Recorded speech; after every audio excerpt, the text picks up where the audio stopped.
Okay, so now we're on YouTube too. Hey, hi. I know I said I would wait a month, but I read that officially we are supposed to leave the ban to talk about Endgame without kind of being afraid of using spoilers today. Today was the day to lift the ban, and everybody has already spoiled the Game of Thrones last episode. Anyway, if you don't want to be spoiled, time like tune in later. Maybe I will try to make a quick post on YouTube to let you know that I will start talking about completely unrelated things, which is most likely AKB48 and other idol stuff. If you want to listen things about AKB48 or Pristin, you can come back later. I will try to also post about Twitter when I'm starting to talk about it. Um, I'm not the best reader. I do read comics. I've read comics from, I won't say all sorts, but everything I had in hand ever since I was a little kid. Like, probably I destroy that stereotype that only nerdy boys uh, used to read comics back in the 1980s or even before, because that never happened with me. Like, I always had comics at hand, and most likely because my father used to read them. So he still has a pile, but those are mostly Spanish, different types of comics, what we call tebeo in Spanish. And also at school, I had a lot of stuff from Belgium, like Tintin or the Asterix comics. And wherever I don't had a home, I had it at some friend's home. And regarding superhero comics, what it is DC and Marvel, I most likely my memories are always reading them in a friend's shop. Like, her mother used to have a newspaper and other type of stationery and different types of books, a small shop on the town we used to spend the holidays. And my friend used to spend a lot of time in that shop because she started kind of staying there so her parents could take care of her. And later on, because when she was 14 years old, she started working there on the afternoons. So I spent a lot of time there because I had nothing else to do. And I used to grab a lot of the comics there. But at the time, what they had in there, it was mostly Superman and Spider-Man. And what I did most was to watch cartoons based on comics, because we used to have a lot of those running on TV at the time I was a kid. And regarding Marvel, I used to watch DC too. Like, I remember the Justice League, all cartoons, and there was even one about Superboy. But the ones that impacted me the most, even though at the time I was kind of growing, the Superman movies were such a huge thing, and so was it was a cult movie more than a box office success. But um, anybody that grew up in my generation and used to like superhero and superhero comic books or movies, um, even though it's not the best movie, we are always sort of fond of Supergirl's movie, even though it wasn't the best at the time. But it was something that, especially if you were a girl, it was one of the few things you could feel represented into, even though, like, she was blonde when she was in superhero mode, and she was kind of ginger when she was just kind of in disguise, like Clark Kent. So the most cartoons I watched used to be from Marvel. I used to watch the oldest Spider-Man cartoons. There was the Spider-Man, and then there was the Spider-Man and his friends with I don't know the name in English, but in Spanish it was something like Starfire, like Estrella de Fuego, and then it was the Iceman, or what we call El Hombre de Hielo. So I grew up most likely with that. I didn't read a lot of comics. Like, a lot of friends I have, they are like comic encyclopedias, and they can tell you a lot of stuff.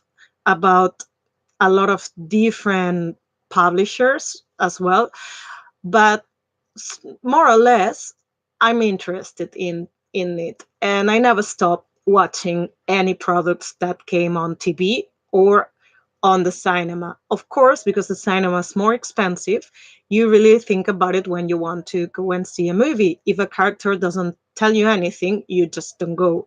If you are a super comic book nerd, and even if you don't like the characters, you want to go because you want to experience firsthand and be able to give your own opinion about it. Of course you will go, but I'm not that type of. If the character doesn't say anything to me, or if the plot doesn't say anything to me, I just don't go. But for Marvel, it doesn't happen like this. I do skip a lot of DC characters adaptations, even though I do idolize a lot of the DC characters. And also, I grew up watching the 1960s Batman series. Like, I know this was super dark, but it was really darky. But for us, like, it's something we are really fond of because we grew up watching the Adam West adaptation and that pop culture type of 1960s, like the Catwoman version of those series, or other characters like in Mr. Enigma or even the Penguin, is something that for us I know it's not the best if you compare it with later adaptations in cinema, or even Gotham. I do love Gotham. I know it's not a series that comic book characters are super fond of, but for me, up till season two, it was really interesting, and I loved a lot what they did with the universe visually, but also with the actors playing the characters. So yeah, when it comes to Marvel, I have such a huge addiction that I put a ban on myself, that I said I would never purchase anything Marvel related, otherwise I will end up not having space for even me at home. Um, I didn't respect much the ban. Like, there was a time I bought it's super outdated now because that's from the 1990s. I think it was the X-Men live action movie was with the second movie was being on production, and that was included. It's encyclopedia about the X-Men. And then I do have a couple of comic books from Shield. I do buy stuff from DC, mostly if it's Superman or Wonder Woman, or even I have some from Supergirl series. But I try not to buy much because, as I already said, I like a lot of different things. I most likely buy CDs. I don't even buy all the CDs I would like to, because there will be literally no space to put that on. I'm not a billionaire, and I should be a billionaire probably if I wanted to buy everything, especially to have storage to put it on. But no. So yes, Marvel. We've been disappointed with comic book, cinema, and TV adaptations for a while, like way before the MCU was born, or way before like even DC had decent series on TV. Um, Regarding DC, I always have kind of contradictory feeling. Some series are really entertaining to watch, but if I try to analyze them further, regardless having kind of good writing or even good actors, like the overall setting, it's always like, I don't know, watching, mm, how I would put it.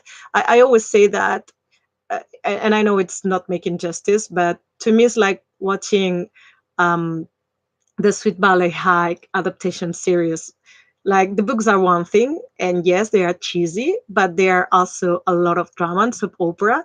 And the TV adaptation was like, I won't say a joke, but it was more like watching a sitcom with funny moments, but also something that wasn't believable. And that's what happens with a lot of the DC adaptations. They are super entertaining, and you really get a lot into those. But if you step a little bit aside, or you try to look more at the overall, usually the setting and everything tries to kind of copies so much what visually works for comic books into the screen that it's not something relatable at the end. The stories, maybe, the moral of the story more than anything, the characters, perhaps, but not the overall. And I think that already comes from the comics. When I read anything that's from DC, and then I go and I read anything that's from Marvel, even with the craziest things that happens with issues kind of from the early times, like Spider-Man, and the villains that Spider-Man usually fight are something super unbelievable. And if they kind of haven't evolved through the time, sometimes you look at them and yeah, it's like not cyberpunk type of, but it's not that quite advanced technologically, and that shows. Even though it's a wonderful universe when you are on the comic book page, but once you want it on live action and on TV, if you don't make it more realistic, even though you can enjoy the story a lot, you don't relate that much later. And I think that's why we end up forgetting a lot of the stuff that's been adapted in TV and in cinema before. It's not because it was terrible. Like, I know we didn't have the best Daredevil or the Electro movie, or um, I never got to see David Hasselhoff as Nick Fury, but as I say, the Supergirl movie, the Superman movies from the 1980s, and a lot of other stuff that doesn't come into my mind. At the time we watched those, it's really enjoying. If you watch it again, you can also get hooked on the stories, but you don't relate as much as what the MCU created. Most likely because one thing that Marvel Studios tried to do from the very beginning was to make things relatable. It's not just that you are adapting a comic book; it's that you must think on cinema terms, or the language of the cinema. It's not like, wow, so cool, it looks exactly like the comic. Yeah, that feeling may impact at the beginning, but then it doesn't transcend that much. You may kind of keep a nice memory about it, but story wise, when time goes by, it's when we say that this movie hasn't aged that well. Now that you see it 10 years later, wow, it's something really tacky and maybe too dorky. And it's like watching the Adam West Batman. Like, yes, I enjoy it, but I can take that seriously. And that doesn't happen with the MCU, even though there's a lot of humor and jokes. Um, Something that kind of became a trademark from the Marvel Cinematic Universe. But yeah, I think the difference is most that, and DC kind of managed to do that with the Wonder Woman movie, and of course Nolan with the Batman movies. You can agree or disagree in the way they adapt the comic books, but one thing that the Batman movies did, even the last one that had many hikes and lows, was that it was relatable. Like, you were watching that and you could believe that this could happen in reality, even with all the hi-fi and all the more science fiction based stuff. And the MCU kind of had a really tough job.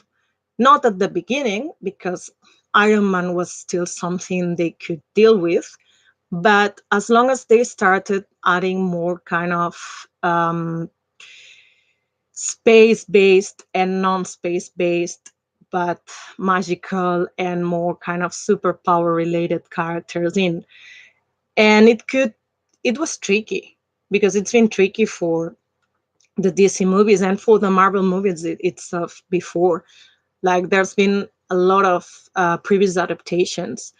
I remember when the first Fantastic Four modern movie was done, like, it wasn't the best, but at the time I loved it because there wasn't anything else. And that unreleased movie. I never seen more than one or two shots when somebody kind of uses on YouTube channels.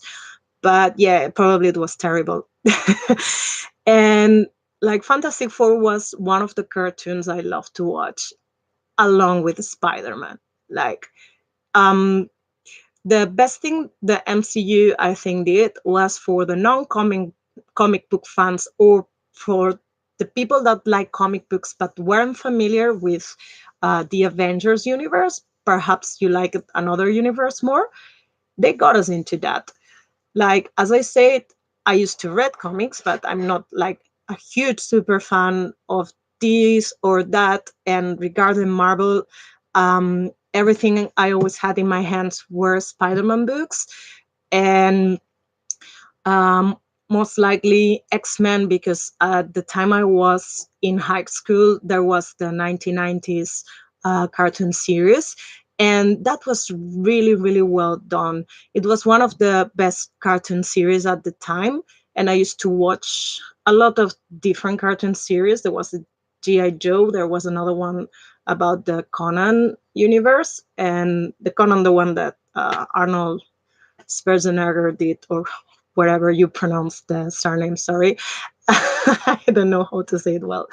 So yeah, that was such a hype, and I know that for a lot of kids like me, especially non United States born and raised kids, it was a way to discover certain characters of the Marvel universe, especially if you didn't get to read comics. Because I must set on time. Like nowadays, kids can have anything, even if we are in an economical crisis, or even if certain areas still are in recession.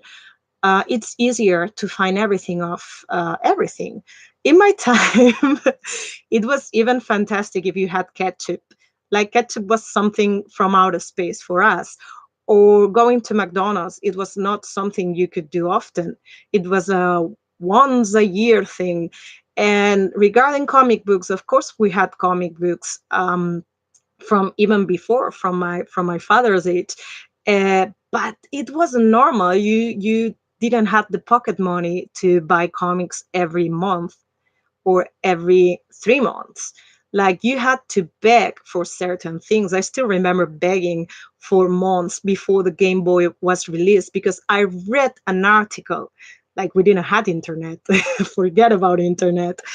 And I read an article about Game Boy being released, and I really wanted that, because I used to have the old Nintendo portables, the ones that only had one game, and I loved those. And I wanted the Game Boy so badly, because I wasn't allowed to have any other type of console that was plugged on the TV. So I said, this is my chance to get to get some video games console, and it's a portable. So that was the type of environment we grew up with. Like getting comic books, if you were a kid or even if you were a teen, it wasn't that easy. Getting records, like I used to go shopping once in a while with my mom, and I remember that when I was around 12 years old or 13 years old, I was allowed to choose one record to buy, and that was in compact disc, and those were the first compact disc that we had. And it's because those were a little bit cheaper than vinyl records. Like it, I was allowed to just choose one and buy one.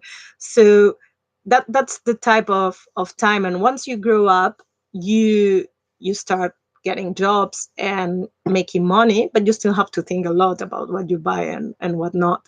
So for me, reading for free, like borrowing stuff or just buying me some and then exchanging it for other friends, was the way to always get into comic books and manga and other type of stuff, even books, even wherever you call young adult or fantasy books. We do it like this.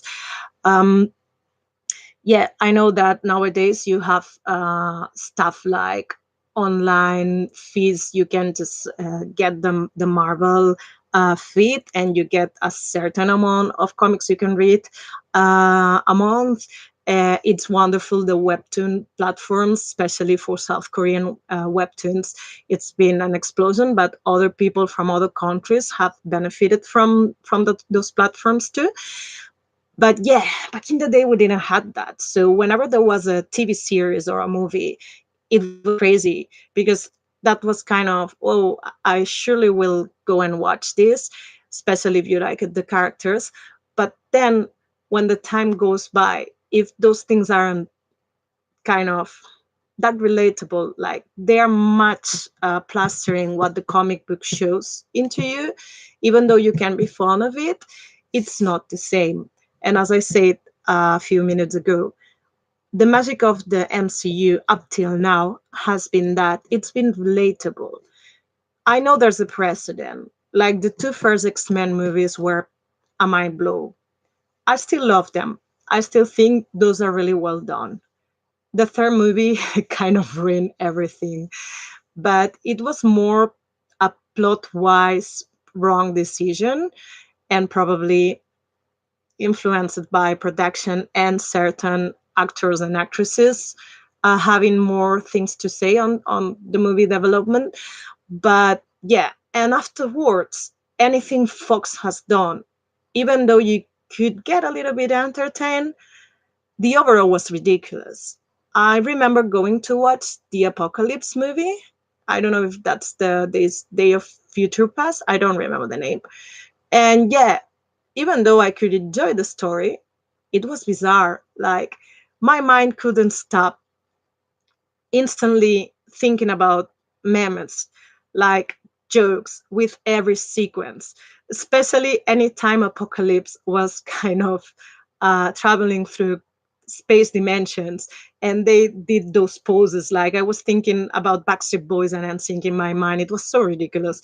And even though like I love the idea of them going back and getting a young Magneto and a young Xavier, and everybody is young, and they found kind of nice actors to play with it.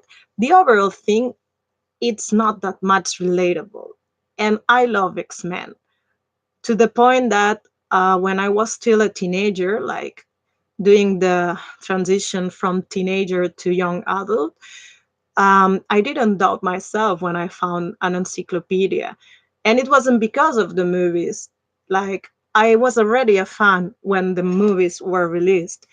And even though the only comic books I used to found were Spider-Man and nothing else, the rest was mostly DC, like, I would have killed to get anything from the X-Men universe in my hands. One of the first things I did when I got internet around the year 2000 or something was to go browse for a few things. The first one was to browse for my favorite girl groups at the time.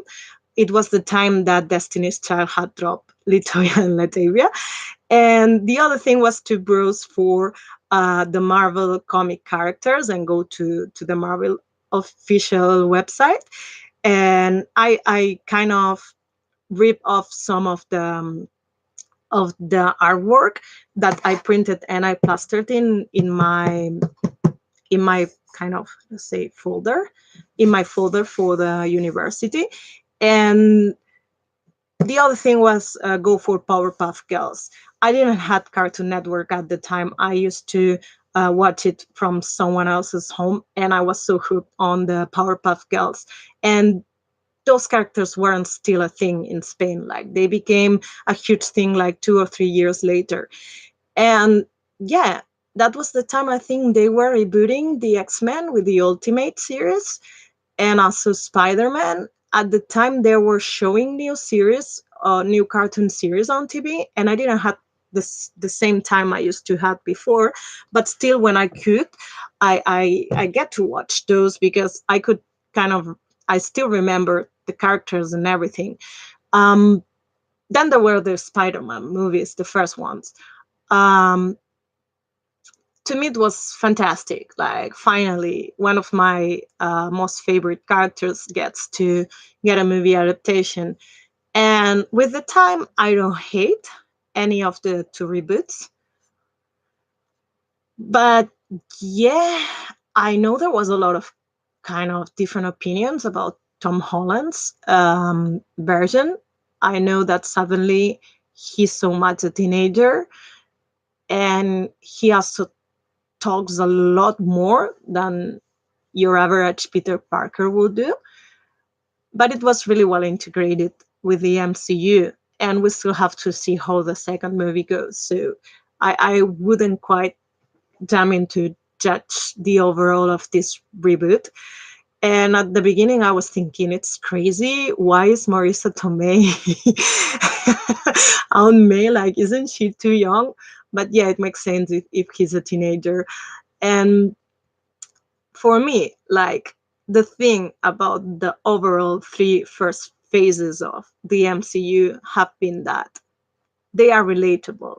And probably 10 years, 20 years from now, we would still like them. Of course, there are movies that are better done, and movies that it's not that they aren't as well produced or done, but because they compose a huge universe and a huge plot line, which is the Infinity Stones plot line. Not all the movies uh, play the same purpose. Some movies are just not a transition, but a part of the transition into getting the plot moving. Like I had this impression a lot with the second of Guardians of the Galaxy. To me, it was a lot of um, jokes one after the other. It was like watching Saturday Night Live. And yeah, there was a plot, but it wasn't moving so fast. And at the end, what really mattered, it what what thing of that movie was contributing into the overall universe story with the Infinity Stones and those characters getting to later get integrated into the MCU. So, of course, if you go to watch either Infinity Wars or Endgame and you haven't watched any of the previous movies, or you haven't watched anything since the last two or three Iron Man movies, like, well, the first, but the last movie is kind of the second or the third movie of Iron Man, you will get a lot lost. Even if you kind of like skip on those, but you just went to watch whatever Avenger, like the title Avenger movie. Yeah, it's tricky. Like, you truly need those 22 movies to comprehend and understand what's going on. And Endgame is not that complete on the storytelling. Like, it's a beautiful storytelling, but what I mean is they don't get a line or a lineal storytelling type that you keep seeing wherever happens. Like, they just keep flashing you different moments and different things into the story, so you really don't get to see everything that's happening or everything that could be. And also, like, the 3 4 arcs it's separated into, they are not mm, necessarily um, straightly connected with one each other. So yeah, if you at least if you haven't watched Infinity Wars, you will really get lost watching it. And spoiler wise, because I say this time I'm going to talk about spoilers, um, it's not just because you don't get to know the characters, it's because you really need to know where those characters you see there uh, will go or won't go up till the last part of the movie. Like, we get to see the wrapping of the story for a few of the most important characters up till now, the ones that have been on the front line of the Avengers. And we get to see, like, the integration, even though if we talk about Captain Marvel, her movie was an introductory movie and it wasn't at the same time. Like when Captain Marvel starts, the movie's started. It's like Age of Ultron, and you don't have a Shield episode to tie in and to actually know why she's there and why things are happening like this, like you did have in Age of Ultron. And just gonna make a break here. If you don't care about the series, you can just unplug and leave. Like the series, the Marvel series, even though they had their differences with the Venom brothers and the rest of the kind of more movies orientated team, the series are still really important. And if the MCU plans on destroying that, they will be shitting in at least a quarter of the fan base. I don't dare to say we are half of it, but I know a lot of people are dissing on the series, saying that nobody cares for low budget series. But for the ones that we care, the series are really important. From Agents of S.H.I.E.L.D. to Agent Carter, even The Runaways. I still haven't finished watching The Runaways because I don't have much access to the TV where we have the platform where I can watch that legally. But even The Runaways or the Netflix series are part of that universe some way or the other. Of course, the ones that affect more in both ways are Agent Carter and Agents of S.H.I.E.L.D. more than the Netflix series and The Runaways. But still, everything is a part of the same universe and everything shares at least the same timeline and sometimes even the same space. So yes, when the Captain Marvel movie begins, you don't even have a tie-in, like you don't have a tie-in to know why she's there. But if you have watched Agents of Shield more than Agent Carter, you like this. If you haven't watched Captain Marvel, just mute me or leave. If you have watched Agents of Shield and you have been a little bit kind of paying attention with I think there's one of the Thor movies that's mentioned, and then probably it's one, I think it's the second movie of the Avengers, but don't trust me much on that. It's I do remember where the shield part comes. You know that the Kree are bastards. Like Captain Marvel is there fighting with and for the Kree. She's one of the forces, and she's believing everything they tell her.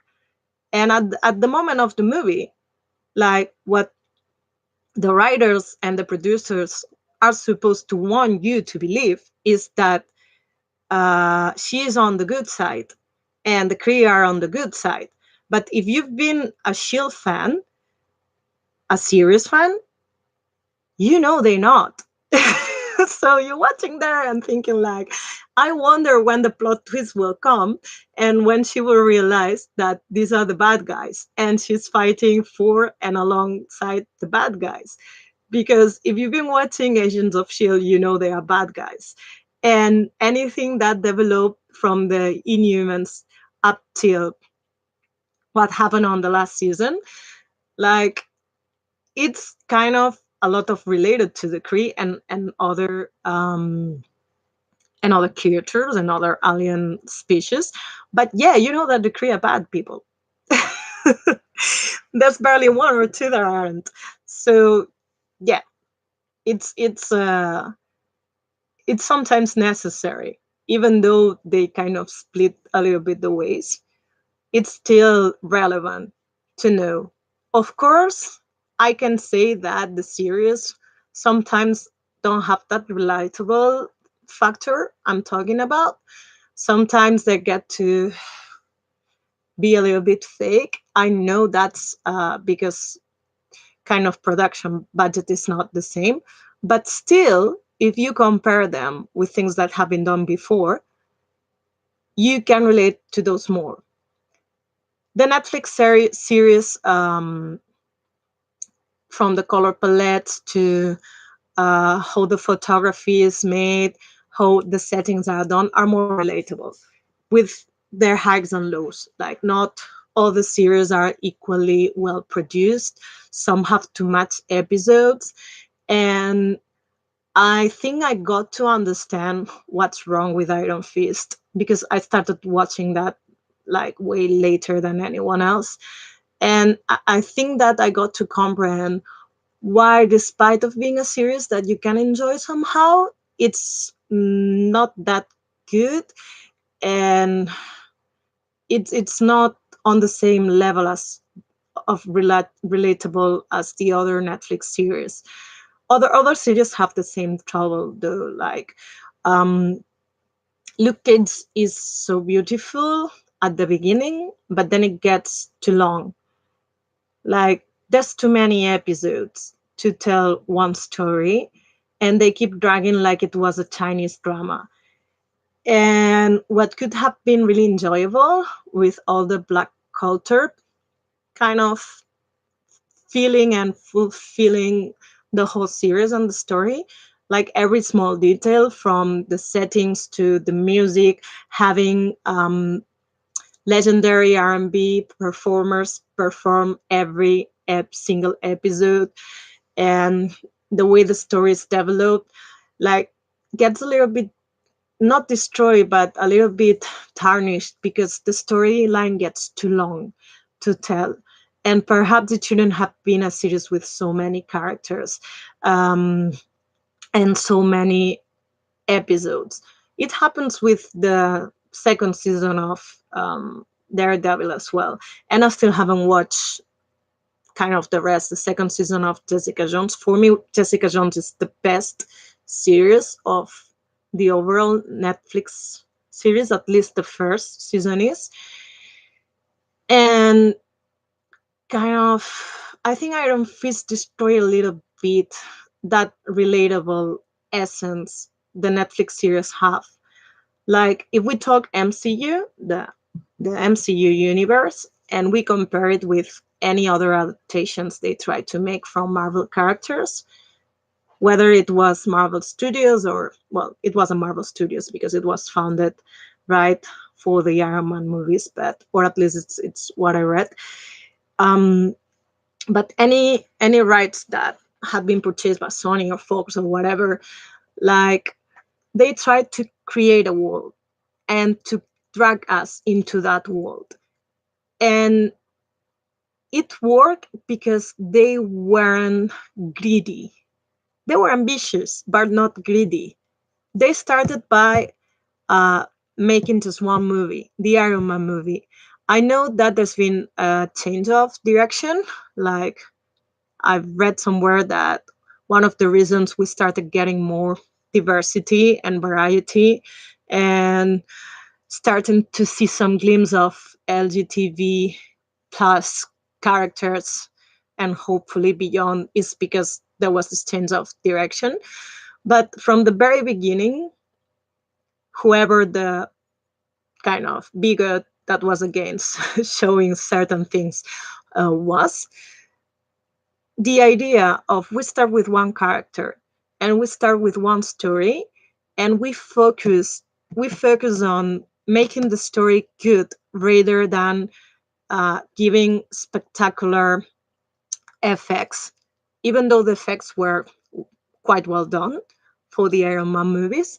But we start with low budget and we focus on that, on giving you a good storytelling. And the key is that, and of course, the cast.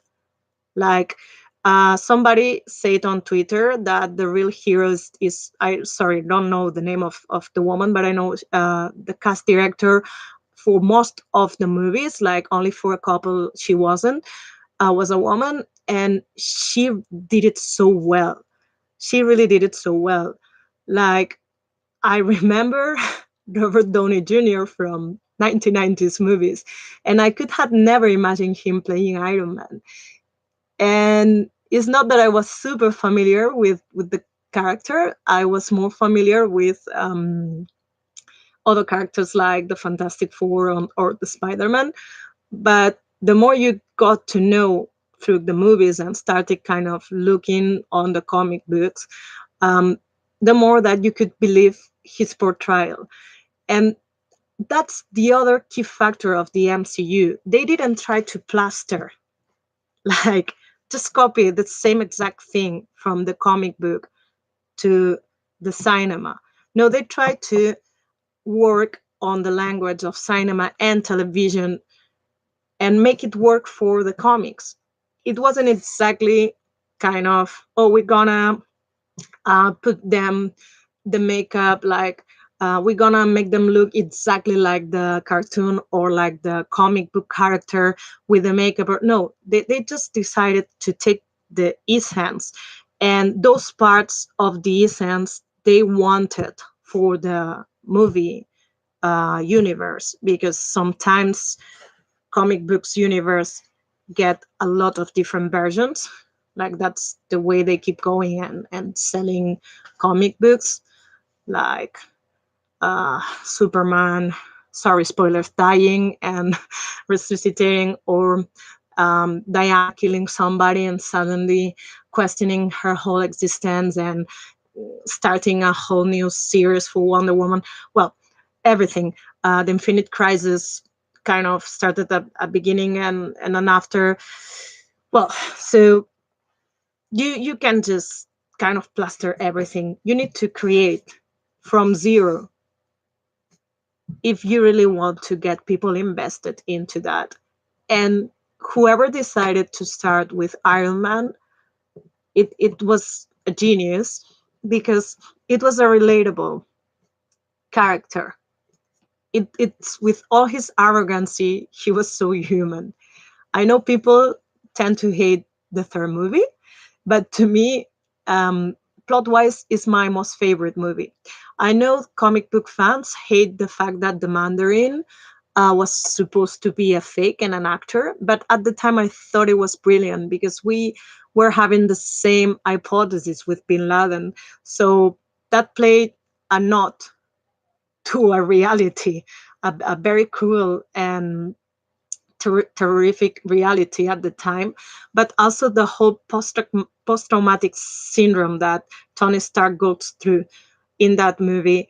It made the character even more human, but also it made us questions a lot of things of that universe that was already growing and expanding at the time. And there's a lot of things that the Marvel Cinematic Universe has tried to um, more than moralize, to put on the table, to just throw the subject and let everybody question themselves and question the situation. And that kind of doesn't wrap up perfectly in Endgame because it's not supposed to wrap up perfectly. It's supposed to stay and remain an open uh, set of questions. But the first thing, and that's from the very beginning with the first Iron Man movie, is the legitimacy and feeling entitled to get involved in crisis, in political crisis, or in terrorist attacks, or wherever that's coming, just because you have the power to. You are not a government, you are not from a secret organization or or spy organization. You are just a billionaire that happens to be a wonderful scientific and has been kidnapped, if you want to say like this, or he's kept hostage, and all the shit that happens to him. So when he kind of designs the armor and becomes that superhero, like he opens that first question, like, is he legitimated to do all the things he does, and just because he has the money and he has the power? And from then onwards, any character that comes in and joins that universe kind of goes through the similar questions. Some don't question themselves, but once the question really ends up popping up is after Age of Ultron, I think, when I think it was, I have the order messed up, but after Winter Soldier, that you have the Sokovia Accords thing. if you want to say a thing, because it's a whole process, the Sokovia Accords. Um, that's something that's been building up from the first movie of Iron Man up till then. Of course, there's a lot of things that have happened, and it keeps building up on Infinity War. Like when Thanos appears and starts messing up everything for everybody, and not just on the Earth, like for the whole universe. They come from fighting each other on a civil war, and they are divided. So they need to get past through, not, I can say rivalry, because it's not that they are rivals, they are divided on opinions, and it's regarding certain moral questions and certain different points of view on whether you can act on the powers or superpowers you have to do what you believe it's good, and don't care about the collateral damage and the casualties. And Infinity War happens and Thanos comes, and they are still arguing about that, but they need to bypass that and try to fight Thanos. And in the end game, there's a moment that they are not talking about it anymore, but it's still the elephant in the room, because they signed the Sokovia Accords. If you've been watching the series, like people kept saying at the time that Shield was worth nothing, and it wasn't really related with the cinematic universe. But in fact, even though there wasn't a lot of communication with both sides, like there are a few things that Shield kept developing from the movies on the series, even though they had their parallel plots and their parallel stories and their own shit. One was Hydra. Like, if you have only been watching the movies, you get just with the idea that Hydra were Nazis and they infiltrated Shield and they destroyed Shield. You don't get to know anything else about it. You don't get to know that Hydra is actually somebody. Like, it's not a human, but it's an inhuman. And now I say Inhuman, I haven't forgot about the horrible series of Inhumans, but I will go into that later. And the story of Hydra goes way before the Nazis. Like, there's been a lot of secret organizations through the times that have been Hydra. And in reality, Hydra are not Nazis. Hydra take over a certain part of the Nazis and then take over a certain part of Shield, but keeping the Nazi identity. Like, this seems to have rooted a lot into what Hydra aims to do.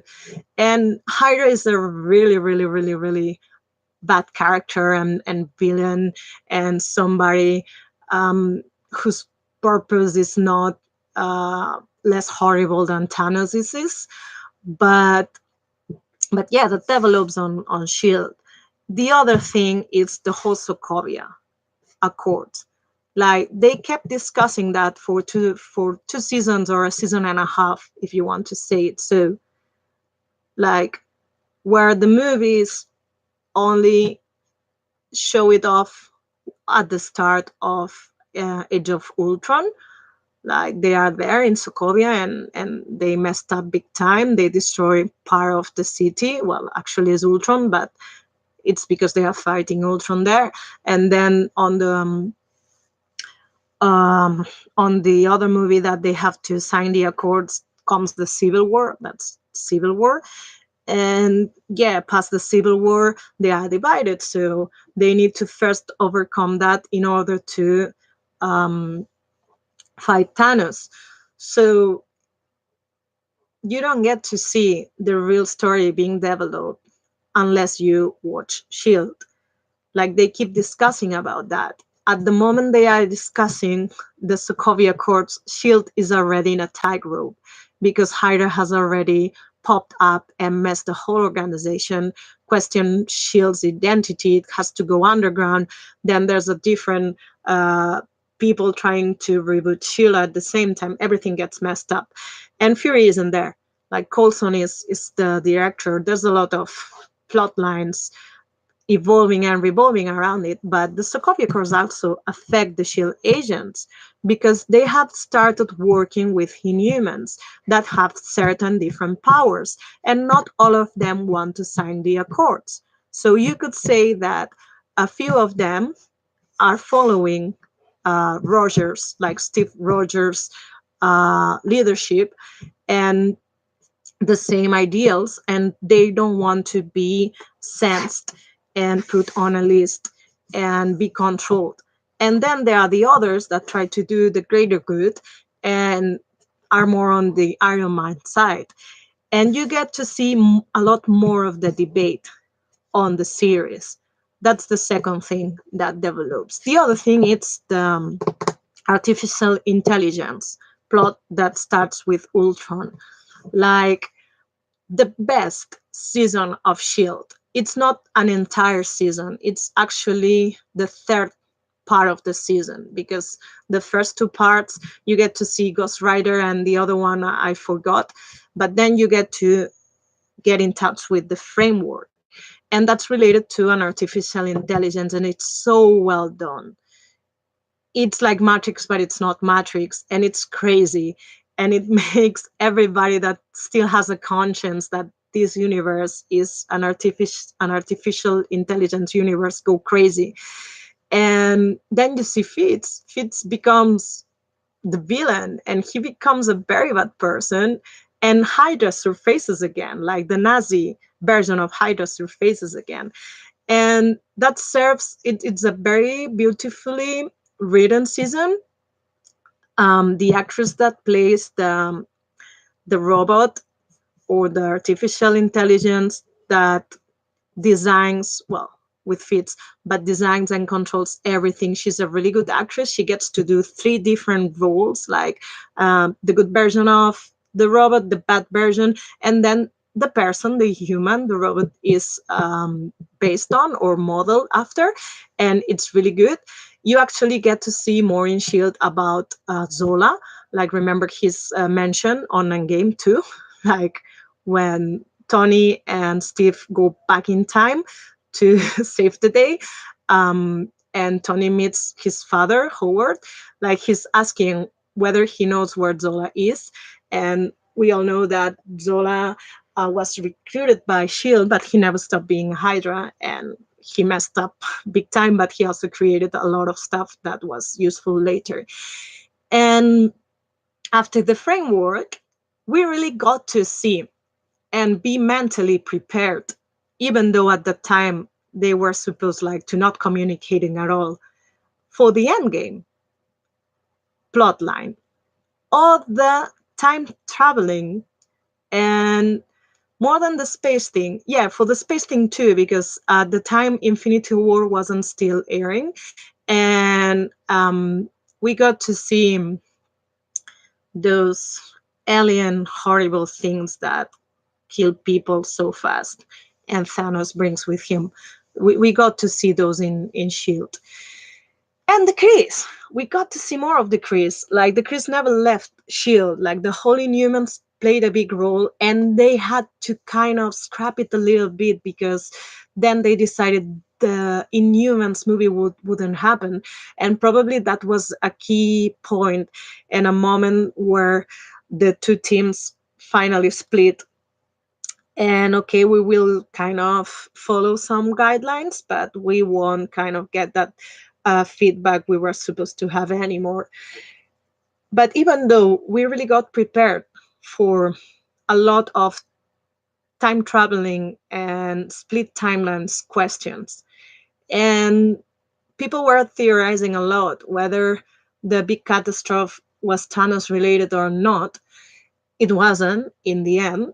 It wasn't even Daisy related, but for a big part of the season, they want you to believe it's Daisy related. And yeah, we were prepared for that. And we are supposed to go beyond that on this sixth season that will be really short. Unfortunately, the series are meant to end, and probably some characters may be rescued for the Disney Plus channel. But I say unfortunately because even though I think it's good to finish Shield on six seasons, I still feel scammed for the Marvel Most Wanted. Like, I think there's a few characters from the Netflix series and the Shield series more than Agent Carter that is supposed to happen in the 1940s and perhaps later 1950s that could have been perfectly integrated into the movies later. One is Bobby, for sure, Mockingbird. If I'm not mistaken, Bobby was one of the comic Avengers, not one of the original ones, but he got to see. The other one is Trish. Trish is a really interesting character in Jessica Jones, and I would have loved to see the character that I forgot the name, the character that kind of links all the Netflix series into one. That's played by Rosie Dawson, I think it is. That she's the nurse. She's really interesting. It would be interesting to see her pop up in the movies. I know people would love to see other characters. Perhaps the lawyer, that's the boss, well, the lawyer that works with Jessica Jones and also appears in Daredevil. Sorry, I don't remember all the names. But yeah, the ones I remember the most are Trish Walker and then Bobby. Bobby should be in the movies. And if they want to, I know they want to do something with Ghost Rider, but I think it will be more for the Disney Plus. If they really want to get Deathlock, I hope they get the actor that played Deathlock in the series. Then I think it's a waste, a real waste, to retire Melinda May and Yo-Yo and a few more characters from Shield. I think it's really, really, truly a waste. But I really don't know where will the Marvel Cinematic Universe go after Endgame. But yeah, there's a possibility that Shield is not much needed anymore, even though I have this kind of feeling that Fury will still be part of it some way or the other. So going to the Endgame movie that starts with the Infinity Wars, it has a lot of epic moments. But even if it's 3 hours long, it's long. It's a really long movie. You don't have that sensation if you've been immersed in this universe. Even if you didn't start it with Iron Man, you just went one day and watched, I don't know, the Avengers movies, or you went to watch Thor, or you went to watch, I don't know, even the Hulk ones that nobody likes to talk about. Uh, Also, there are problems with the rights of the character. That's why there haven't been any more solo movies, despite of being part of the universe for the Hulk. Like, if you have been immersed into that, and you especially have been watching the last year's movies, Doctor Strange, Ant-Man, and Black Panther, then Captain Marvel is important, but in the end, it's not that um, I won't say relevant, but she's a last minute addition. And I think she hasn't been used fully yet because she's supposed to have her big moment starting on phase four. Like um, somebody say that she's like a Deus ex machina in the movie. It's yeah. I had the same thought. It's not exactly a Deus ex machina because she doesn't solve everything when she appears, but at the moment she appears, it gives you that feeling that she comes to save the day. But also, she's part and she isn't part because of her powers and her capacity to travel through space. She is the only one that really can go as quick into so many planets and try to do the job that the Avengers would do on Earth in all the planets. Then, of course, there's Nebula and Rocket, but they travel with the spaceship, and it's not the same. They're not as powerful as Captain Marvel is, as Carol Danvers is. So yeah, she's part of it, but she's not kind of in the core of what the Avengers mean on that movie. So if you have been immersed in that universe and you have been attached, because one thing that they did wonderfully was that um, as soon as it started building up, they always try to get one or even two characters from the Avengers popping up in the solo movies. So it wasn't just for free that it was done. It wasn't just for likes and for fan service. It was also to see certain relationships get built, like the relationship Natasha Romanoff has with Steve Rogers. Like we all know, she's super friends with Clint, and Clint is probably the first human being after the Black Widow program she gets through. She really gets attached into. But then after Clint, perhaps the first one is Captain America. They get to bond through a few movies, but especially in his solo movies. And you keep seeing them popping up one to the other. And the most meaningful relationship, probably the one that will link the first three phases with whatever is to come, is Tony Stark with Peter Parker. Like, I loved how the whole mind setting for Tony Stark, that at the beginning he's so afraid of losing what he has achieved during the 5 years. Like, doing a small recap, like movie starts and it's the immediate aftermath of Thanos snapping the fingers. So half the population on the universe have disappeared, but of course you are focused on Earth. And Tony is lost in space and is supposed to die soon because they are going to run off oxygen, he and Nebula. But suddenly the Deus Ex Machina, that's Captain Marvel, pops up, rescues them, brings them back to Earth. And so he gets saved, but he's super mad. He has another type of syndrome. It's not the post-traumatic syndrome, but it's more like guilt. Like Thor also has a lot of guilt, but they cope with it differently. Thor has a lot of anxiety.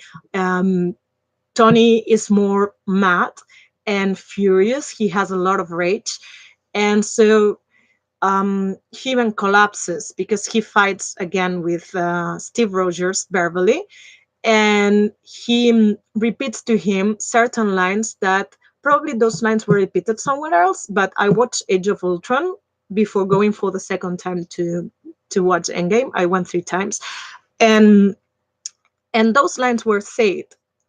But it's not Steve the one that tells him that if they lose, they will lose together. That's Tony, unless I wasn't paying attention. That's Tony that tells him. But anyway, he gets mad and blah blah blah. So 5 years pass, and he's married to Pepper, and they have a daughter, Morgan H. Stark. So um, he somehow has settled. He doesn't even live in a big mansion. He lives in a sort of house cabin. It's bigger than a cabin on the woods, right beside the lake. He has kind of an idyllic, peaceful life. He still has some high tech stuff that he can design and do something, but you don't get to see that much artificial intelligence like Jarvis or Friday around, even though they like Friday still exists. So yeah, like he's got that. So he's really afraid to lose that. Like he finally has committed to Pepper and settled down, and he has a daughter that's adorable, and he doesn't want to lose that. So he doesn't want to risk anything when the other Avengers come and try to get him into save the day again, he says he won't help them, that it's so risky and they could lose a lot. And by that, he means that he could lose the life that he has built during these 5 years. But the thing that makes him really join the team and let's go save the day, it's the memory of Peter Parker. Like the kid really impacts him, like with all his talking and blabbering and blah blah blah. It's really Peter. And I know Tom Holland is not the Peter Parker that if you read the comic books or you watch any of the cartoon versions, you remember. You remember a photographer that only knew a little bit of science. Like Tom Holland's Peter Parker is supposed to be a brainiac, like somebody that really knows about science and that probably will develop further and be super pals with Bruce Banner or whoever is the scientific on these new phases. But the version of the MCU is. And that's what brings him together with Tony Stark. Of course, Tony Stark recruits him with this excuse because he knows he's being Spider-Man and he believes it's too risky what he's doing because he's a teen and he has no sense of not responsibility but of casualties and the damage he could cause. And also, what I love from the Spider-Man of the MCU is that it's not that far away from Tobey Maguire's version, from the first decent version we had on the cinema, when he kind of gets the powers and starts fighting on his own and he makes his own clothes and he just goes and do normal stuff like help old ladies that are being smuggled on the street, stuff like that. Like Tom Holland is a little bit like that, and that really connects with the more or the most basic ideals of Spider-Man. Like it's your next door guy. Then, of course, we haven't got to see the thing that probably gets fans more inspired and attached to Spider-Man, which is his horrible boss, always obsessed with Spider-Man and being an anti of Spider-Man, but selling tons of newspapers thanks to Spider-Man and the photographs that Peter Parker supplies. Like we haven't got to see that because he's in the high school and he gets into the Avengers just because he has the power and Tony thinks he can help, but he's not that keen on letting a teenage fight alongside with them. And that's the real connection we have from the first three phases into whatever it is going to be the next four and whatever phases that form the next huge arc. And yeah, it's the kid that disappears at the end of Infinity War, like the memorable phrase saying, Mr. Stark, I'm not feeling that well, or I'm not feeling quite well, and he just dusts off in the wind. Like that's what moves Tony to join kind of the let's try to save the day Avengers team this time. And that's beautiful writing. Like if one thing the writers of the Marvel Cinematic Universe have done is this. It's the way to plant different seeds that you can connect with one each other, as well as making the characters relatable. And that the side series that they have created, some way or the other, complete this universe from the better done to the worst done. And going back to when they decided to scrap the Inhumans, I won't say I was mad, but I was disappointed because Shield was really building up into that, and that really damaged a lot and could have damaged even further what the ABC series were at the time. because they were building onto that, and suddenly they are told the Inhumans will never be part of the cinematic universe. And I'm not really sure what they wanted for the cinematic universe was exactly the series they did, like the Newmans living on the moon and going to Earth because there's been a coup d'etat and blah blah blah, or they really wanted to integrate the Inhumans as they were the MCU own sort of mutants version, because they can have mutants. We know all the bans on using the word mutant and how it affected into certain characters that are supposed to be mutant, but suddenly they are a mutant. They are mutated through science, like Wanda and Quicksilver.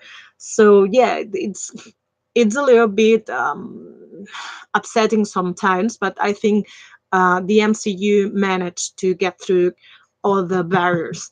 And what could really, really, really, really, I won't say save, but really make interesting the next phases would be if they can really get a hold of the rights for the Fantastic Four.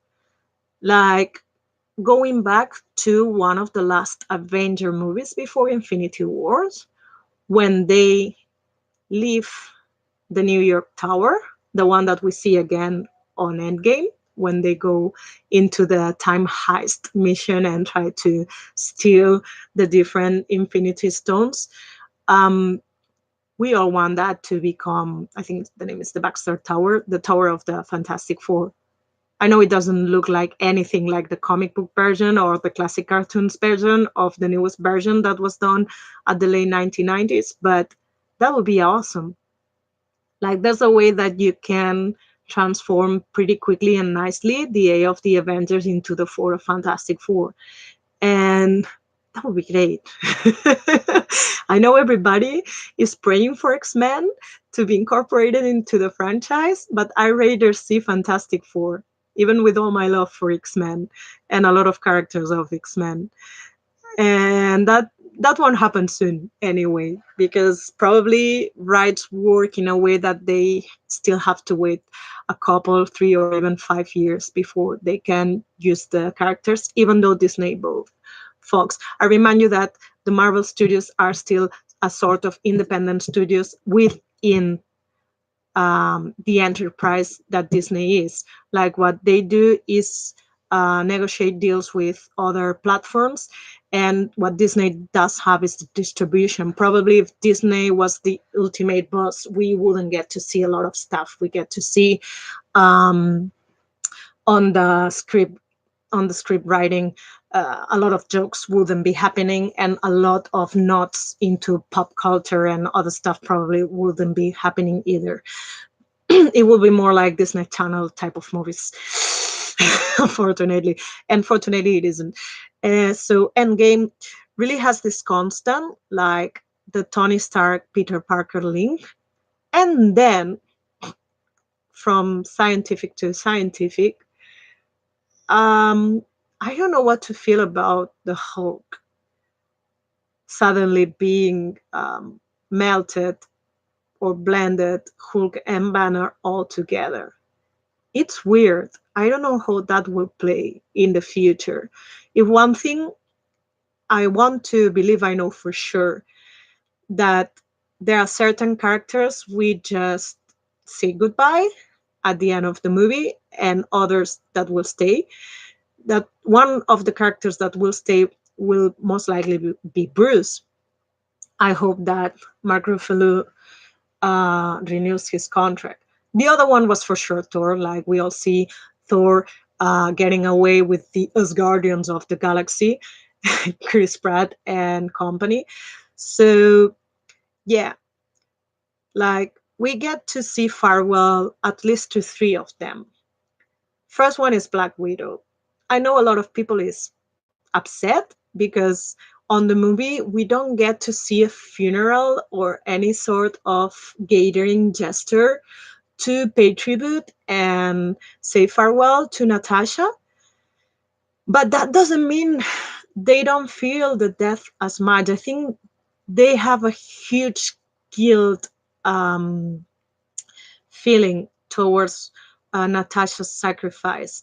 And at least, even though you don't get to see a gathering or a sort of funeral, all the characters get to speak about her.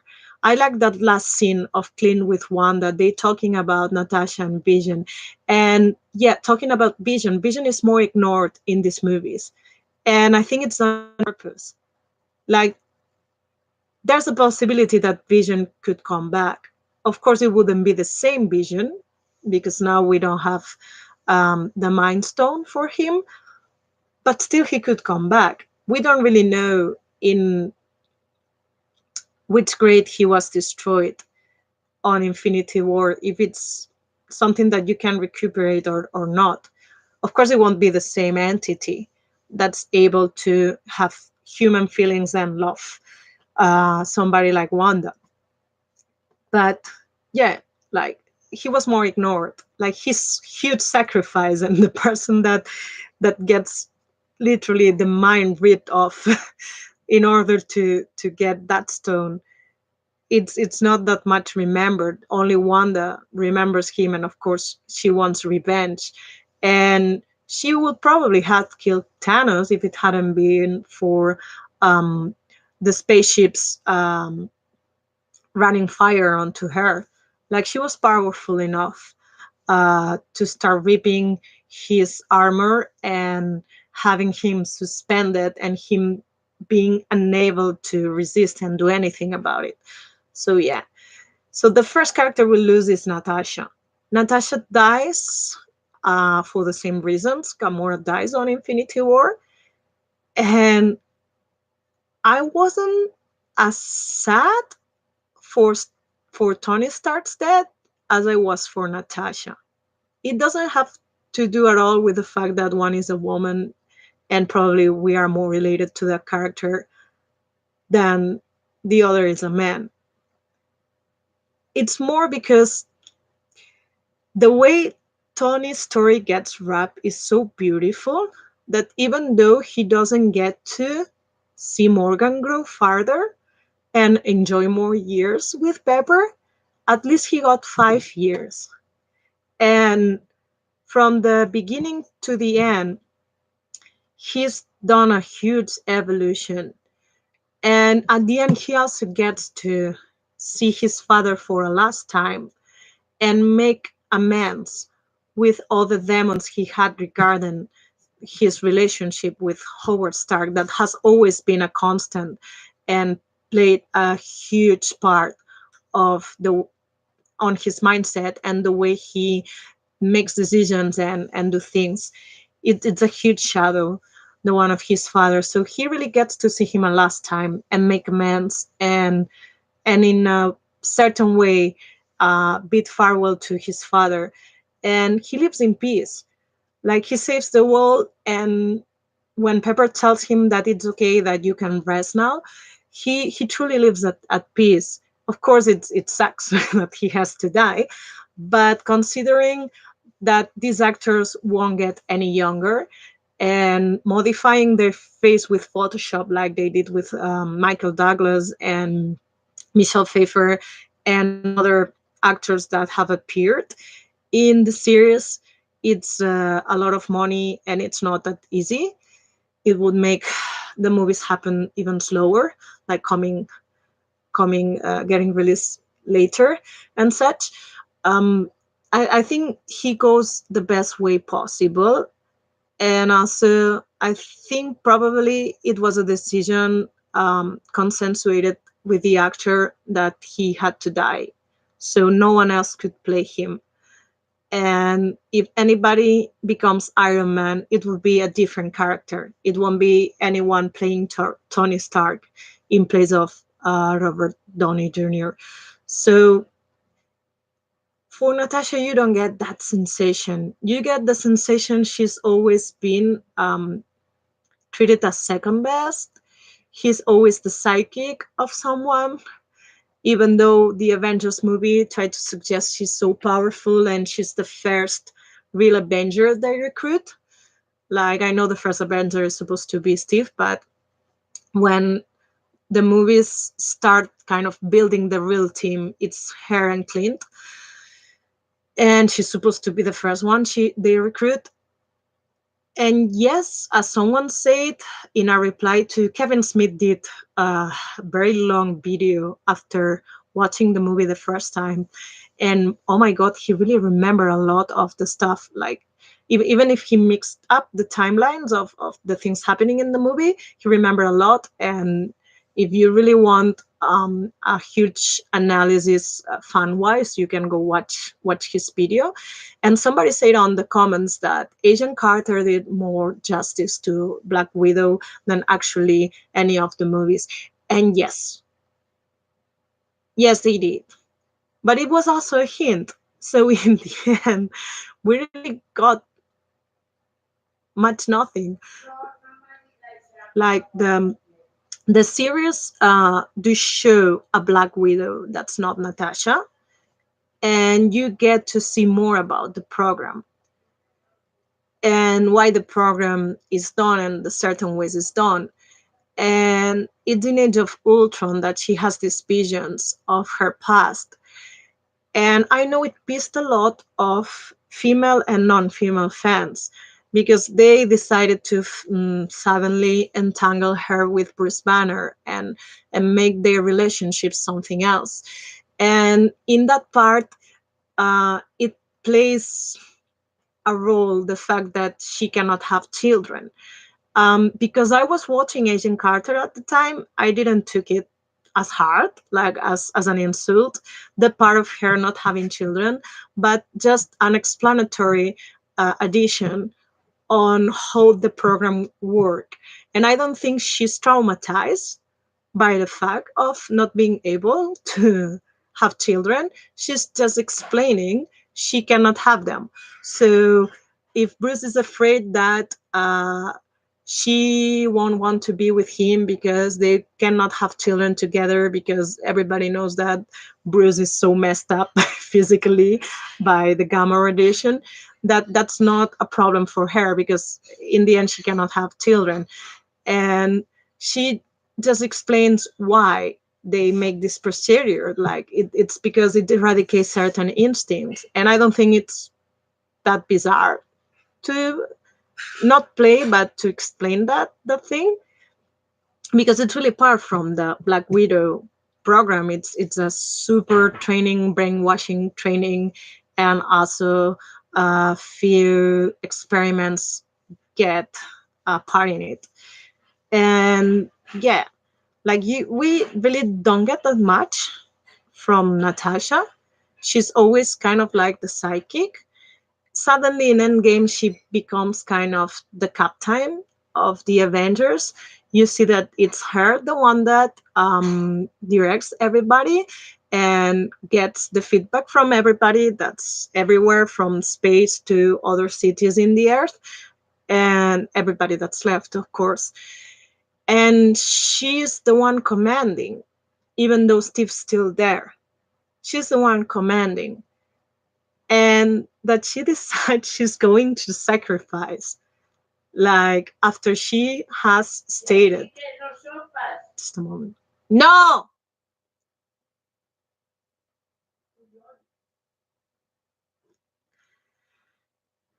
Yeah.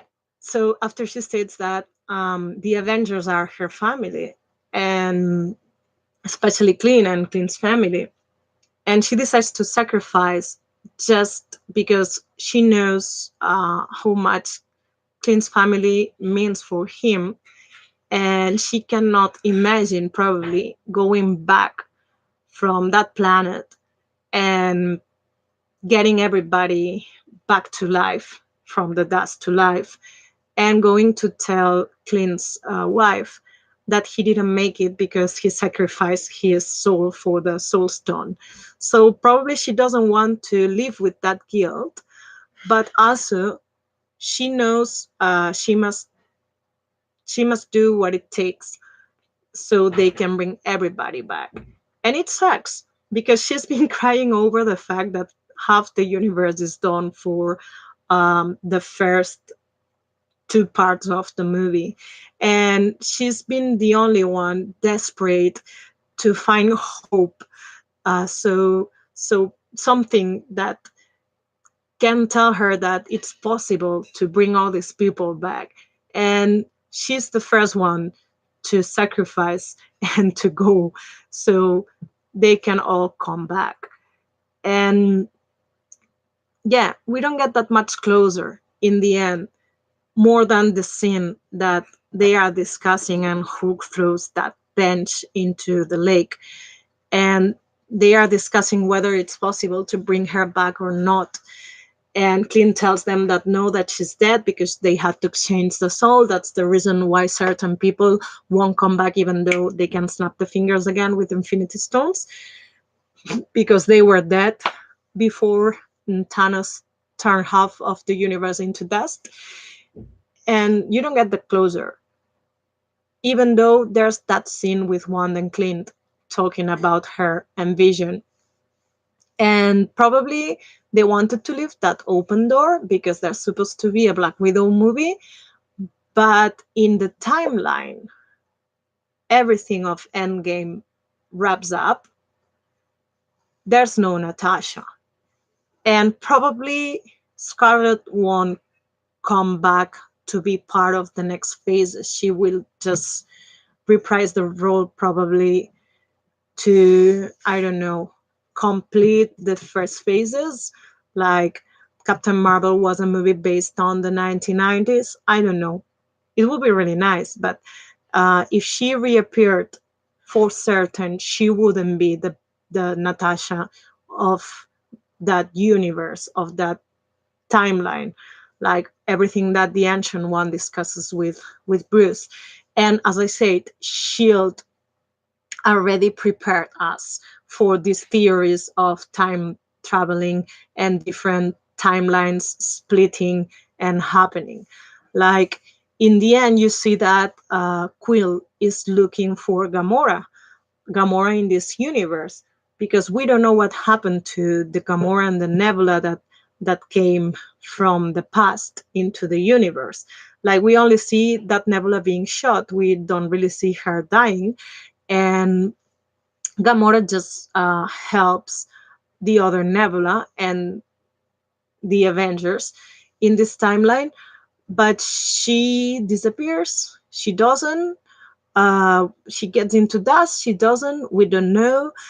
There's a possibility that there's a Gamora from a different timeline. The one from that timeline is definitely dead, like same way as Natasha.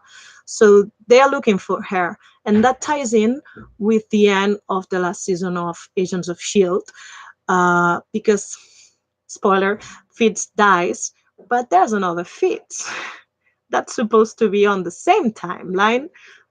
The Shield agents will go back, only that he's frozen, and they must find him because he's frozen and he's going without any um, destination fix into the universe.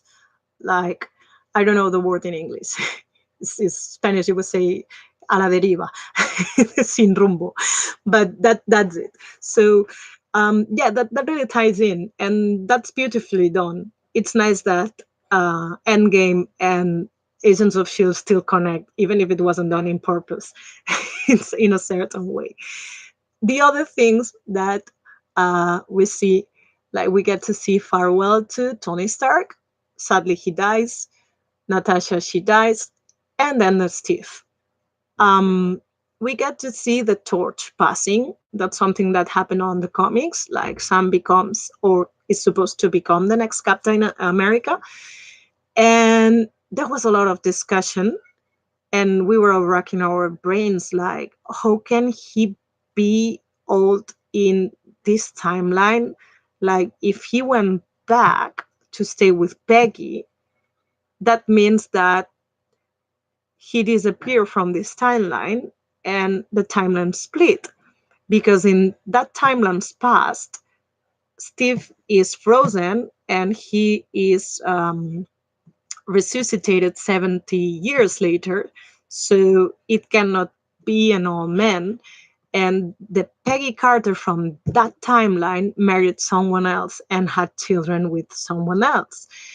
And yes, somebody said like he probably just saved the capsule, that substance from Pink, for the right time. So when he was old, he could go back into space and time, into that future, so he could pass on the shield to Sam and tell them that he's done. Like, I'm done. Like, I already did all I had to do in this timeline. So I went back in time, I put back the stone, and I decided to stay. So from that moment onwards, that timeline split, and it didn't become your past, it become someone, some other timelines past. And in that timeline, I stayed and I married with Peggy, even though he doesn't want to talk about the woman he married. We get to see it's Peggy on the final sequence. And he probably had children with her. Like, that could play up somewhere in the future, or it couldn't. Like, I love that they leave a lot of open doors for everybody. But yeah, that's probably Chris Evans' farewell into the universe. And it makes sense, because if you really want this to keep working at least for 5 years, 10 years, it's crazy. If it still works 10 years after now, it would be really, really, really, really epic for comic book based movies. But yeah, if you want to leave open doors, you really need to know when to say farewell to certain characters and actors rather than recasting them. They already did that in a few occasions, especially the most notorious one was with Hulk, with Bruce Banner, but it was needed.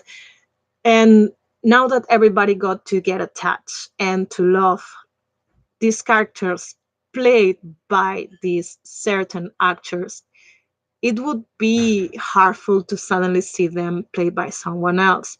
Just like we all got attached to see Hugh Jackman playing Wolverine, and if they ever get the rights for X-Men and they start or decide to reboot X-Men, those shoes will be really hard to fit, in a way that maybe maybe it's better to discard Wolverine for a long time and just go for other X-Men like they did on the first movies. They didn't go for the original X-Men.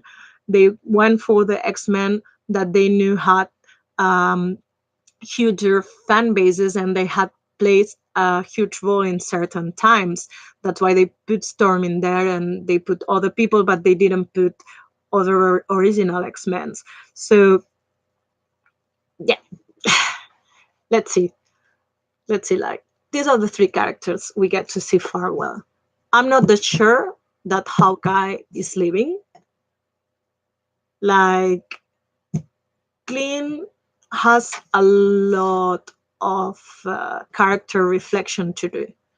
He does a little on Endgame, because while everyone else decides to stay and do whatever's possible and Tony just retires, Clint becomes a vigilante that goes around the world killing mobsters, yakuza, people from cartels.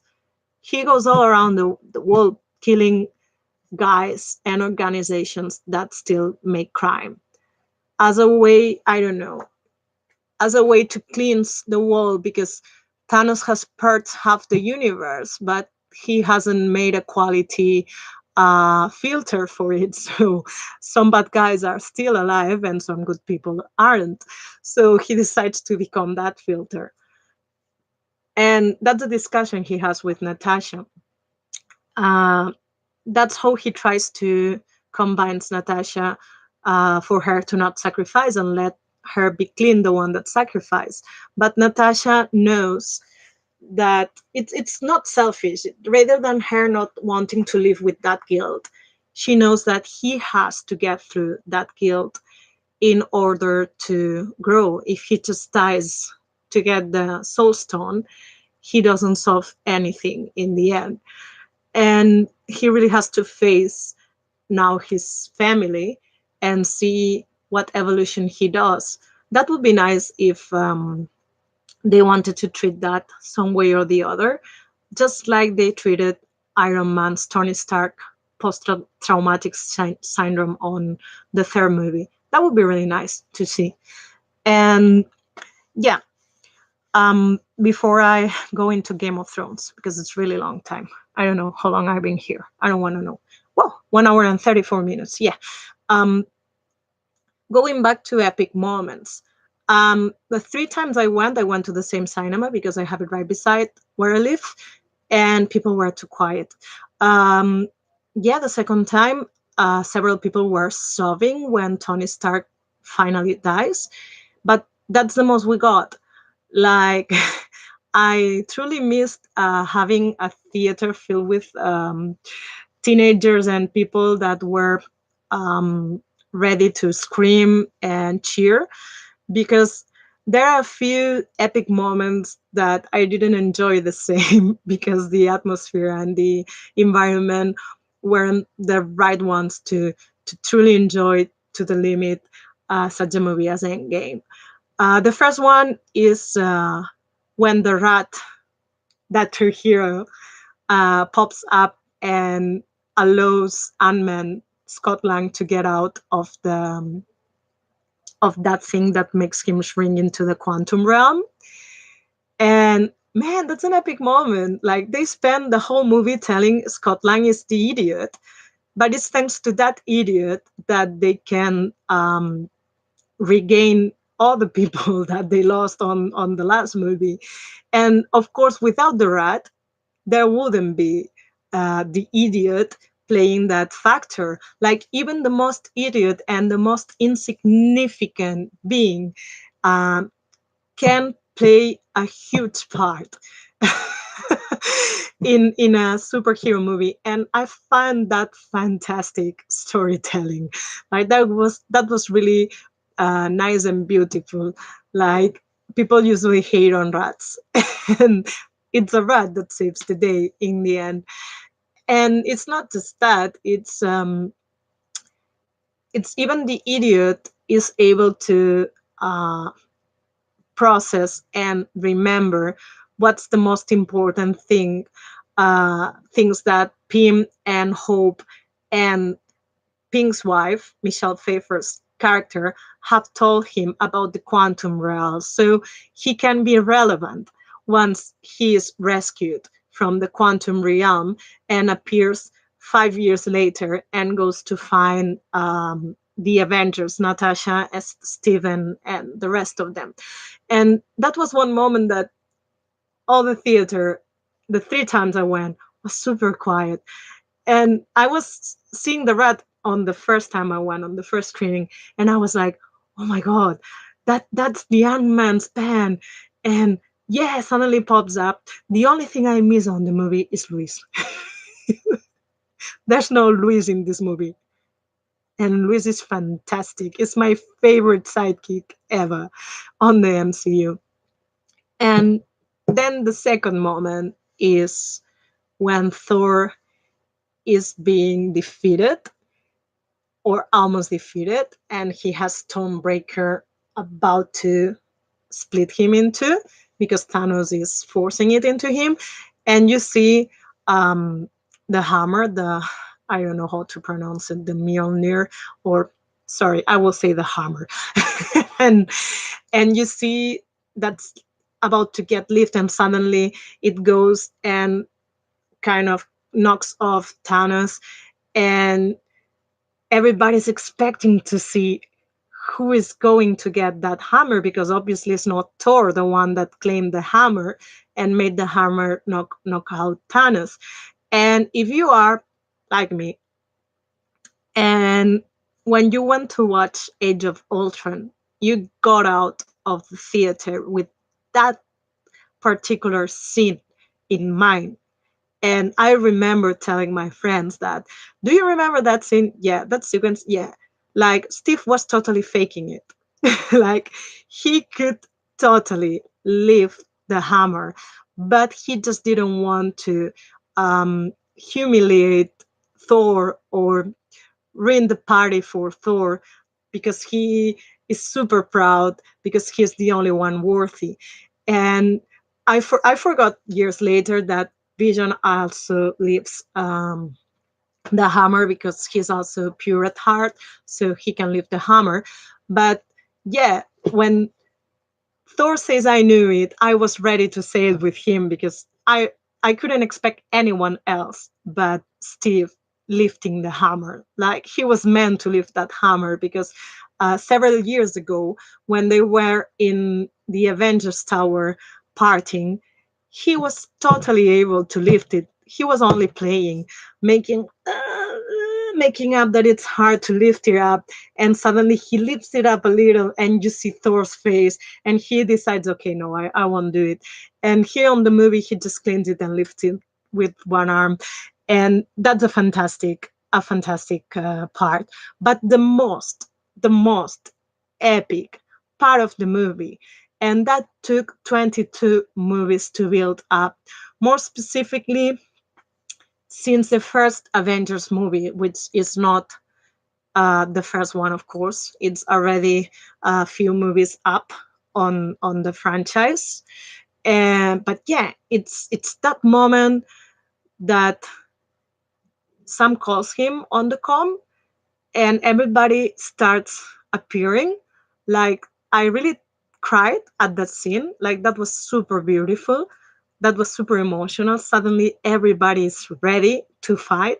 You don't know how did they get ready to fight after reappearing from dust, and everybody suddenly is ready to appear on the fight.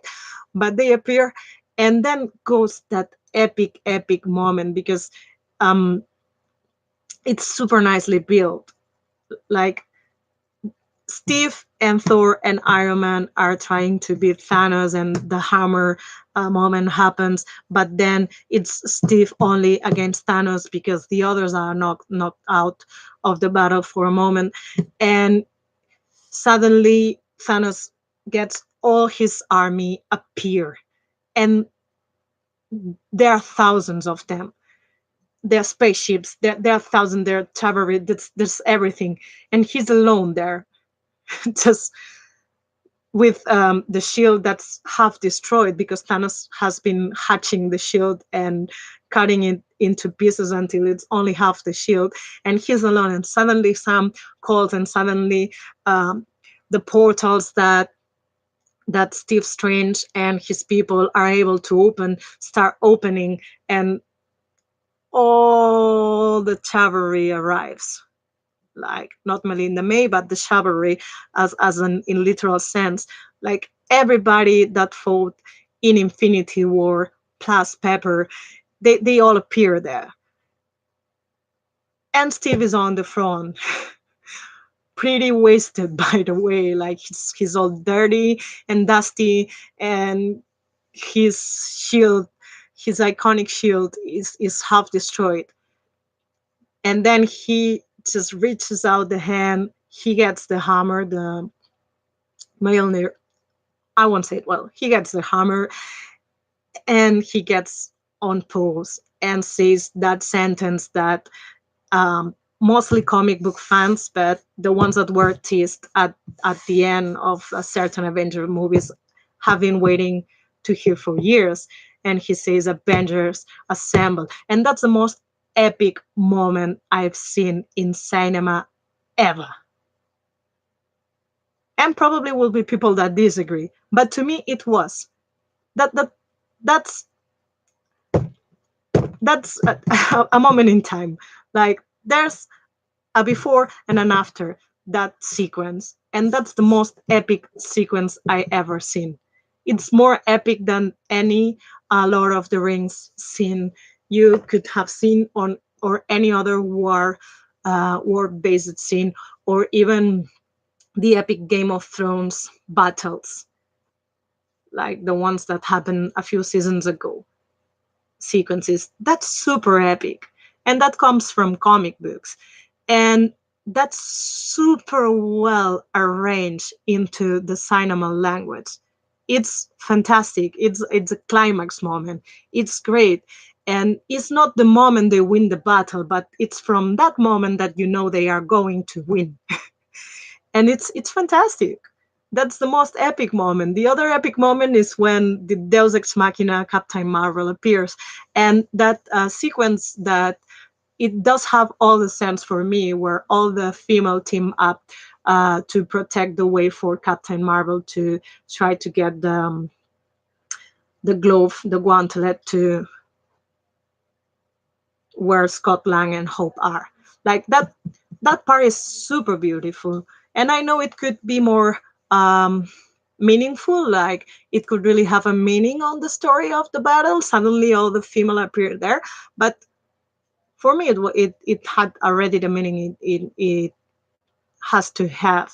And if in the future we get more meaningful moments and more well kind of related and narrated moments like this with just all female characters of the Marvel, then yay and super great.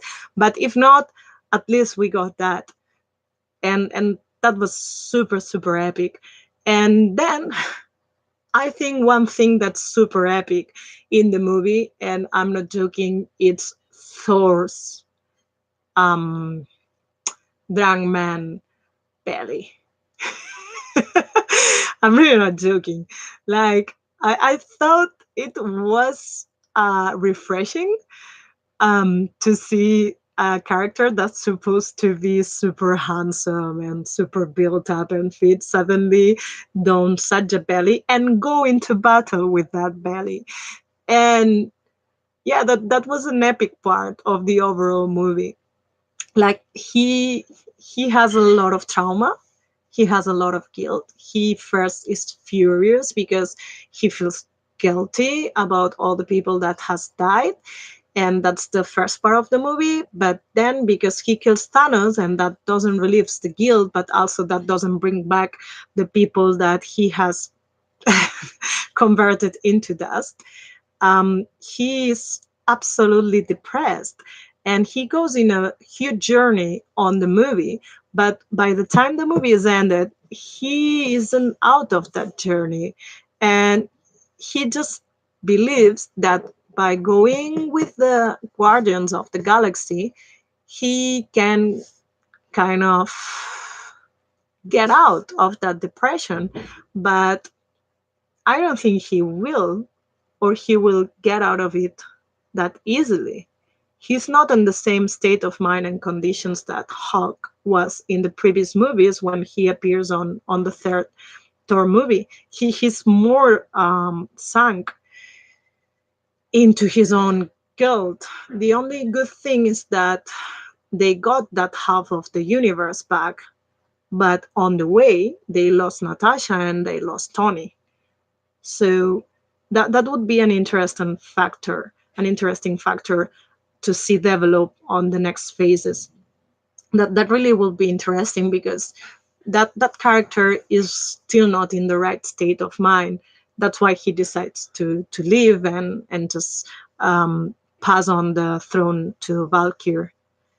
And probably there are a lot more of epic moments. There were a lot of throwbacks in this movie into the other movies and also for the comic book fans.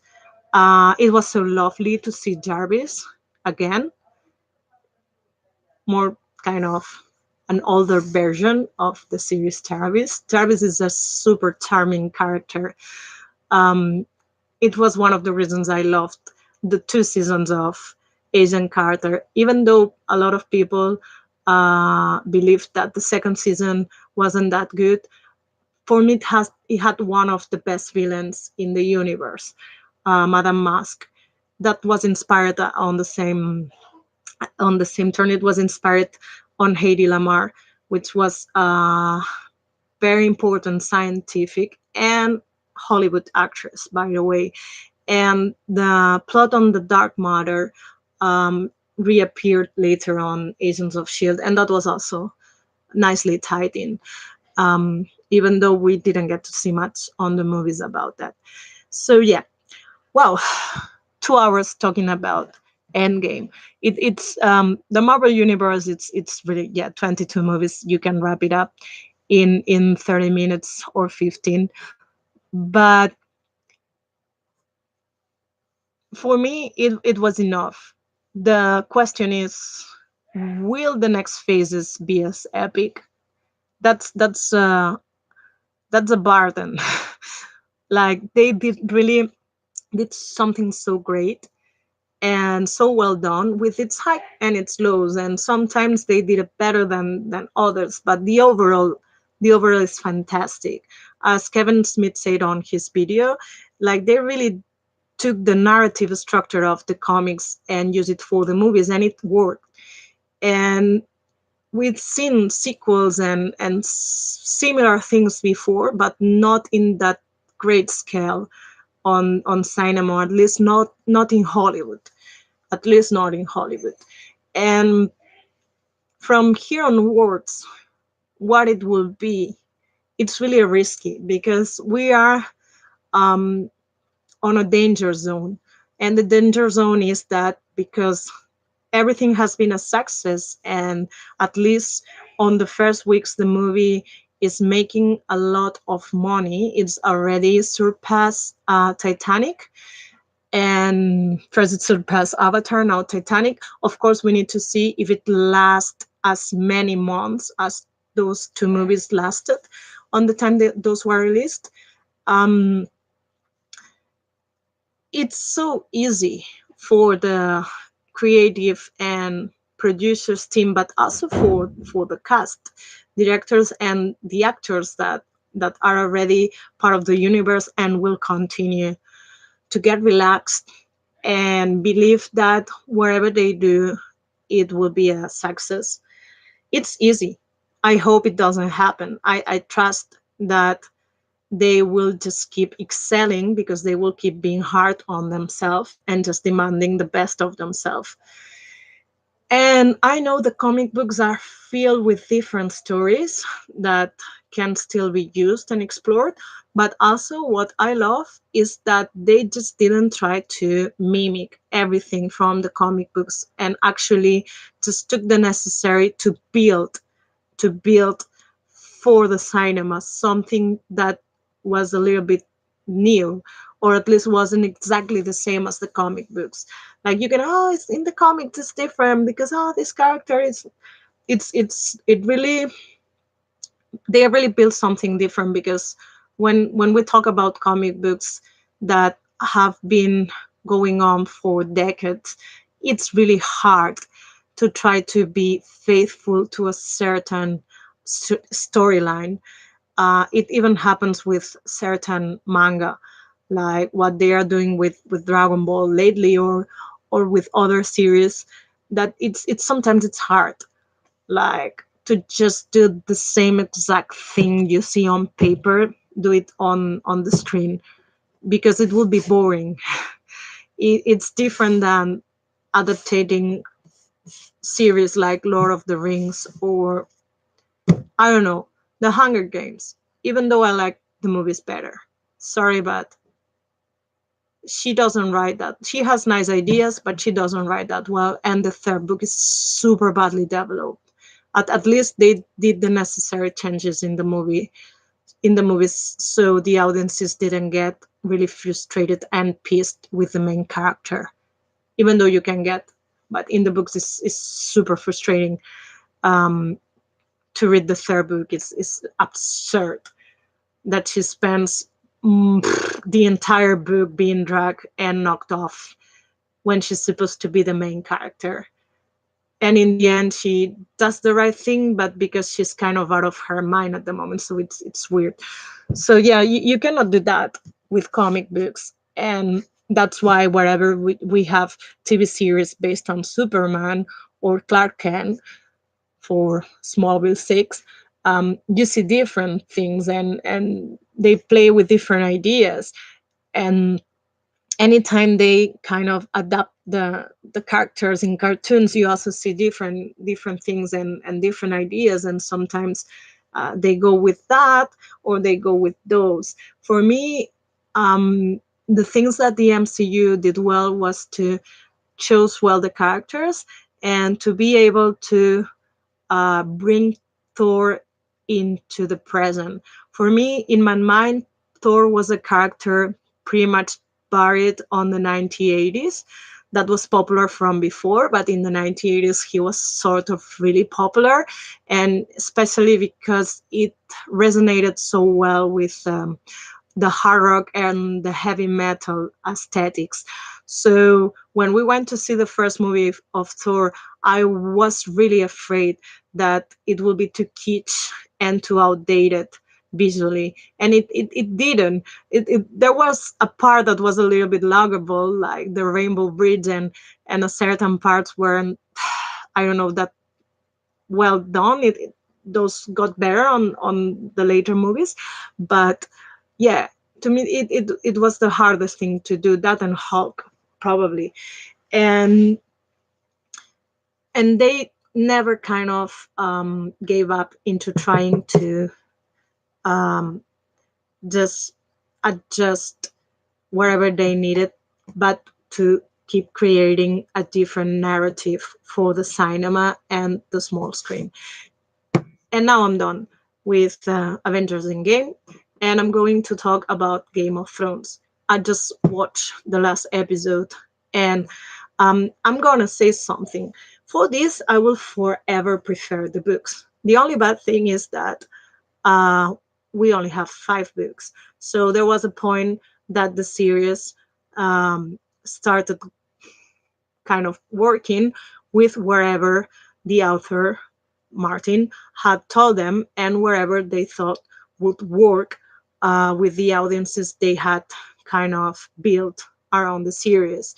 Um, there are certain things that, especially certain characters, that in the series come out better than in the books, and then there are characters that are completely the opposite. The most distinctive one is Sansa. Like, a lot of people would kind of carry the torch for Sansa, and up till the last episode, Sansa is the wisest character, and they should have listened to Sansa, especially Daenerys. But in the books, oh my god, Sansa is an idiot, and Sansa doesn't grow up, and Sansa doesn't evolve, and Sansa um, like never really realizes she's a delusional uh, little lady wannabe. And even when all her family is supposedly dead, like she doesn't know if Arya is dead, and well, Rob is fighting. He's still not dead, but later on he gets killed, and they had killed her father. She's still lamenting the fact that her father is a traitor, so she lost the possibility, her chance to marry her beloved Joffrey.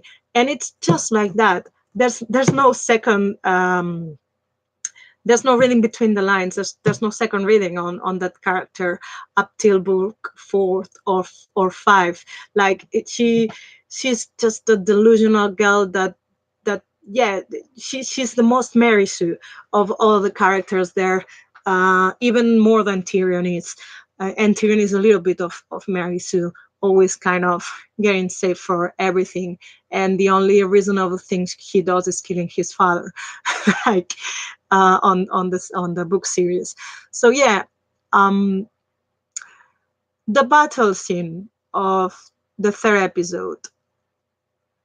I don't know if we ever get to read the sixth and the seventh books Martin will write up till this point. There's a lot of things that have gone south in the series, from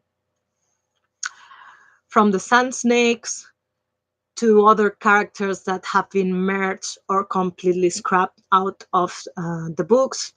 Sansa herself, like, I don't really know if Sansa is ever supposed to meet the bastard, the Ramsay bastard on the books, because it's her friend, the one that's kind of mm, impersonating Sansa and getting married to Ramsay as Sansa. And she's still with Littlefinger in I won't say the name now. She's with Littlefinger and that crazy cousin there on that high place. Jeez, I forgot the name. I got the name in Spanish. but not in English. So yeah, I don't even know if Sansa gets to get that super hard trip and truly evolve. And all the time she spends with Cersei, she's being super manipulated by her on the books. She truly doesn't learn from her. And the only thing she senses is that Tyrion doesn't want to harm her, and that's trying to protect her the most. But she doesn't get this character development and evolution that brings her to be such a wise woman. So we don't know in the books if Martin is getting up to write such a battle like the one of Winterfell. Of course, I believe there will be a point when the White Walkers get through the wall, like we saw on the last season, and they have to fight them. And probably Dany by the time would be there, and Tyrion and everyone else that's there, and a lot of people will die. And the dragon effect most likely is supposed to happen. I don't know, maybe Martin decided he doesn't want to give a dragon to the Night King and just keep them alive, or he just dies and there's nothing that can be done.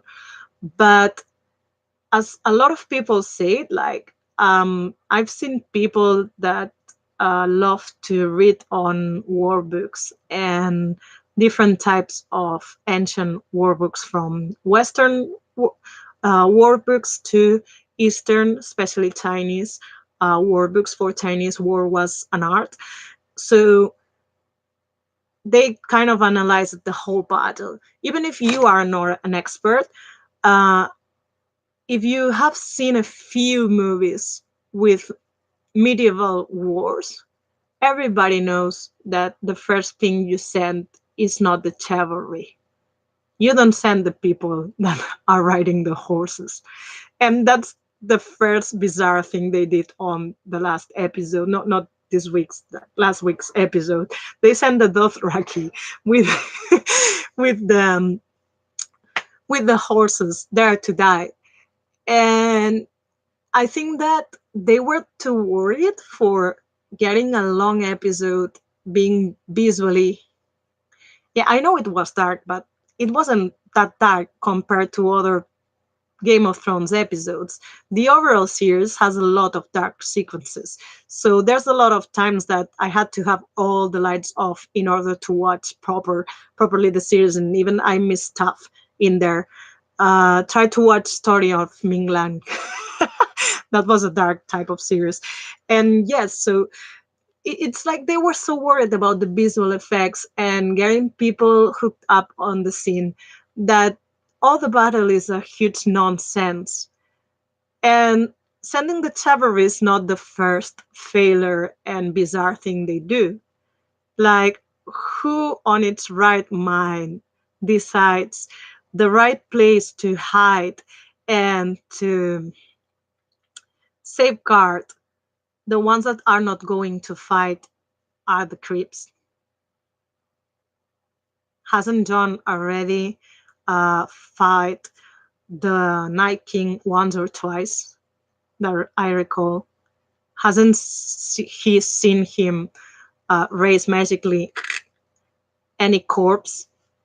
And suddenly the people that were fighting at your side but died, suddenly they turn against you because they become the Night King's zombie army? Who in its right mind decides that's the nice place to hide? That's awful thinking. And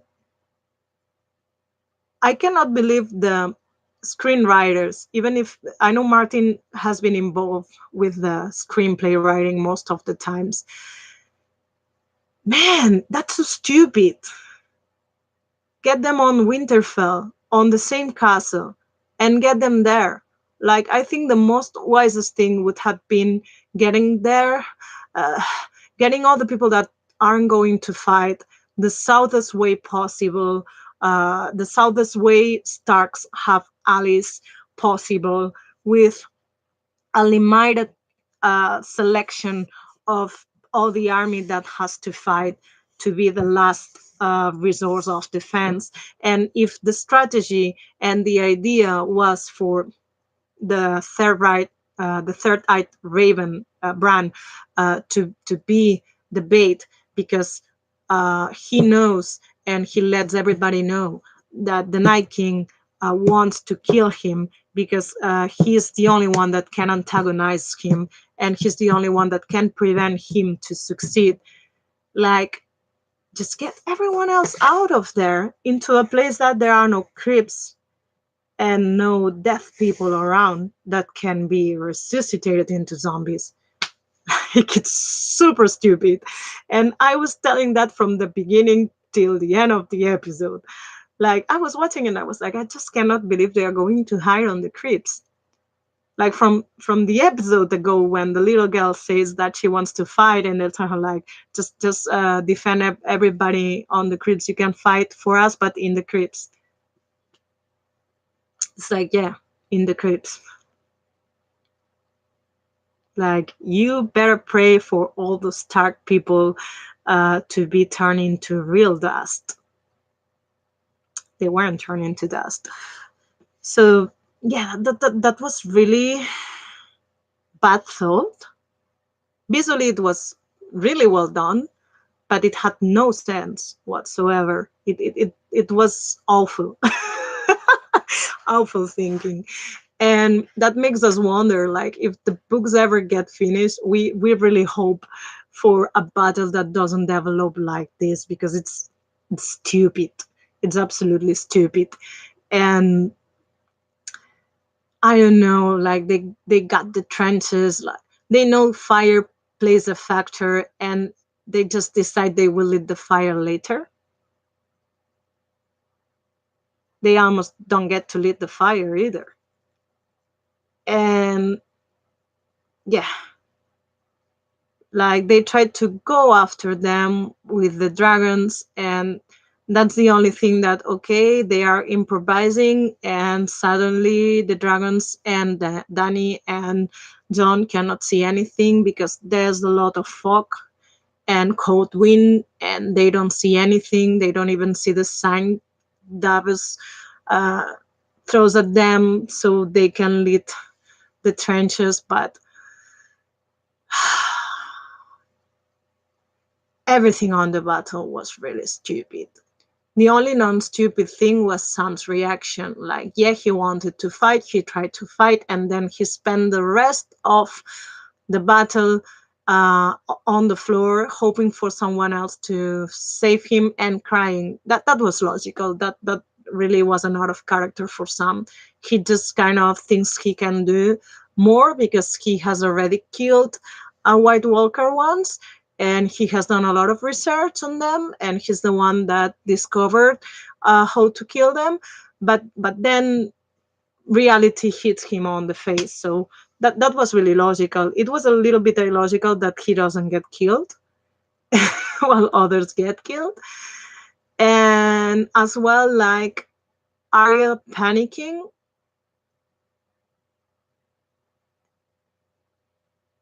Yeah, that didn't make sense either. Like, at this point of the series, she's so badass. She has become death herself, that it makes no sense that she's panicking on the whole sequence that she gets into the castle, and she's trying to sneak through all the zombies that are on that sort of library room, and she's panicked. Like, maybe they wanted to see it realistic, but we spent like 2 seasons and a half seeing her train to become a ruthless assassin. And she just comes from an episode earlier saying that she has seen so many faces of death. So if the Night King it's death, it's just another face for her to be panicking like this. Especially because at the end she's the one that gets to kill the Night King. All that panicking part, it's a little bit off, in my opinion. It doesn't make it realistic. Like, she's supposed to be so badass, and she's supposed to not care about anything. Like, it's completely out of character. It's more on character on this last episode when she tells Gendry that she cannot be his lady because she's not a lady, and when she lives with the Hound. Like, more, she's a character that doesn't care anymore. She doesn't give any fucks anymore. So why is she panicking on that scene? Like, it makes sense that some panics and other people panic, but not her. And then again, the stupidity of Sirius Jon Snow version. He's not that stupid on the books.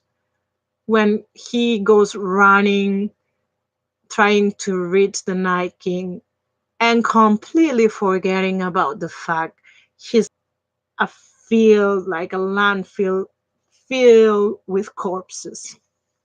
And not all the corpses are people they killed with dragon glass. Like, you know for sure those corpses won't be able to wake up and turn against you. But your corpses will. And there's thousands of them, especially Dothraki, because you send the Dothraki first. And that was absolutely awful. Like, um, I really didn't enjoy the episode, and it wasn't because it was dark. It was because it was too long for so much nonsense. Like, the Battle of the Bastards was the best battle done till up till now. And then, like, probably because they tried to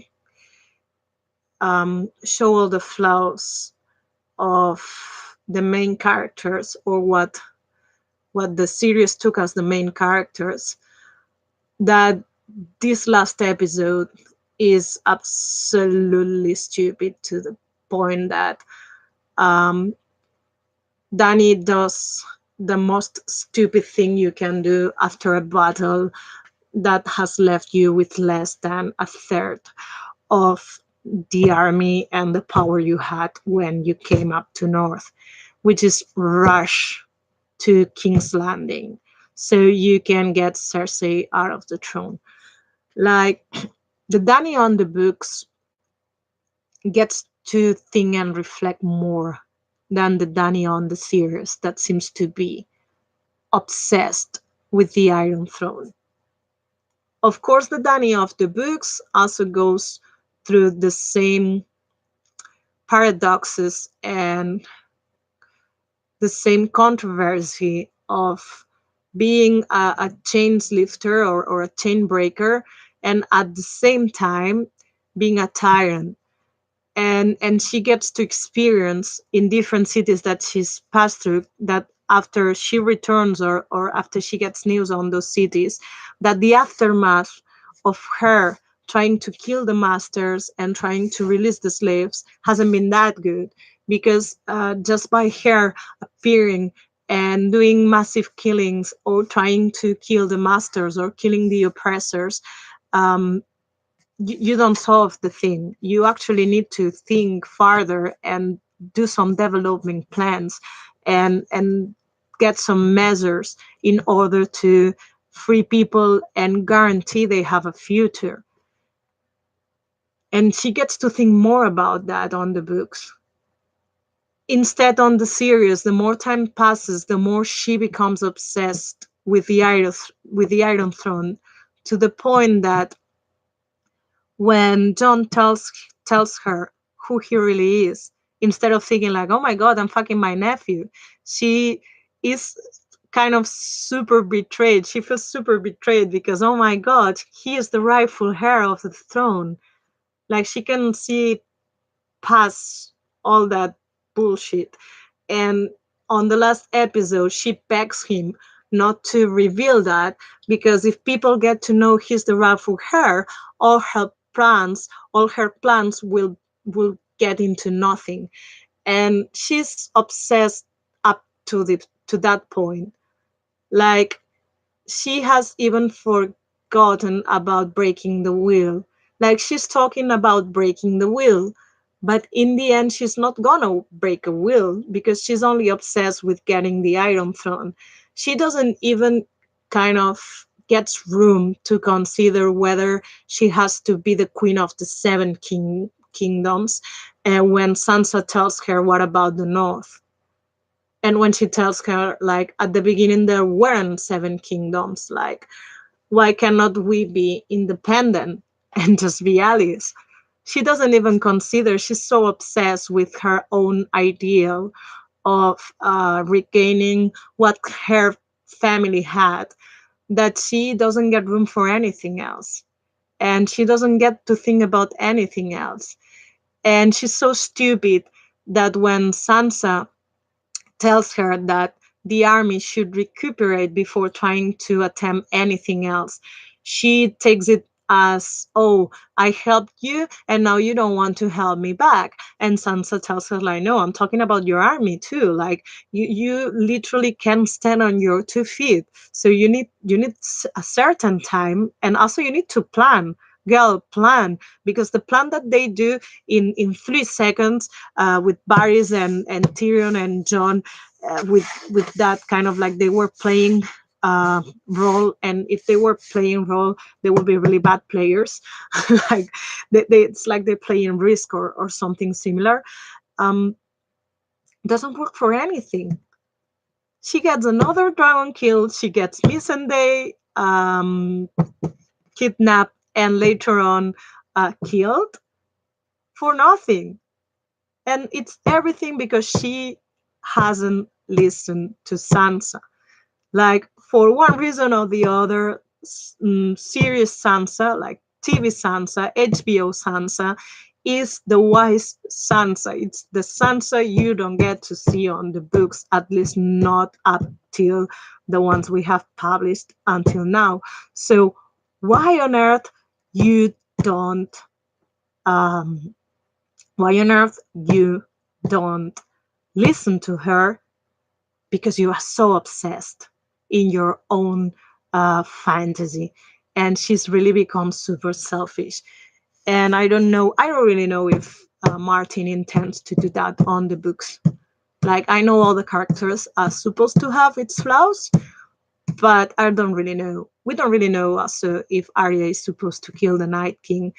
Some people say that producers only decided that a few seasons ago.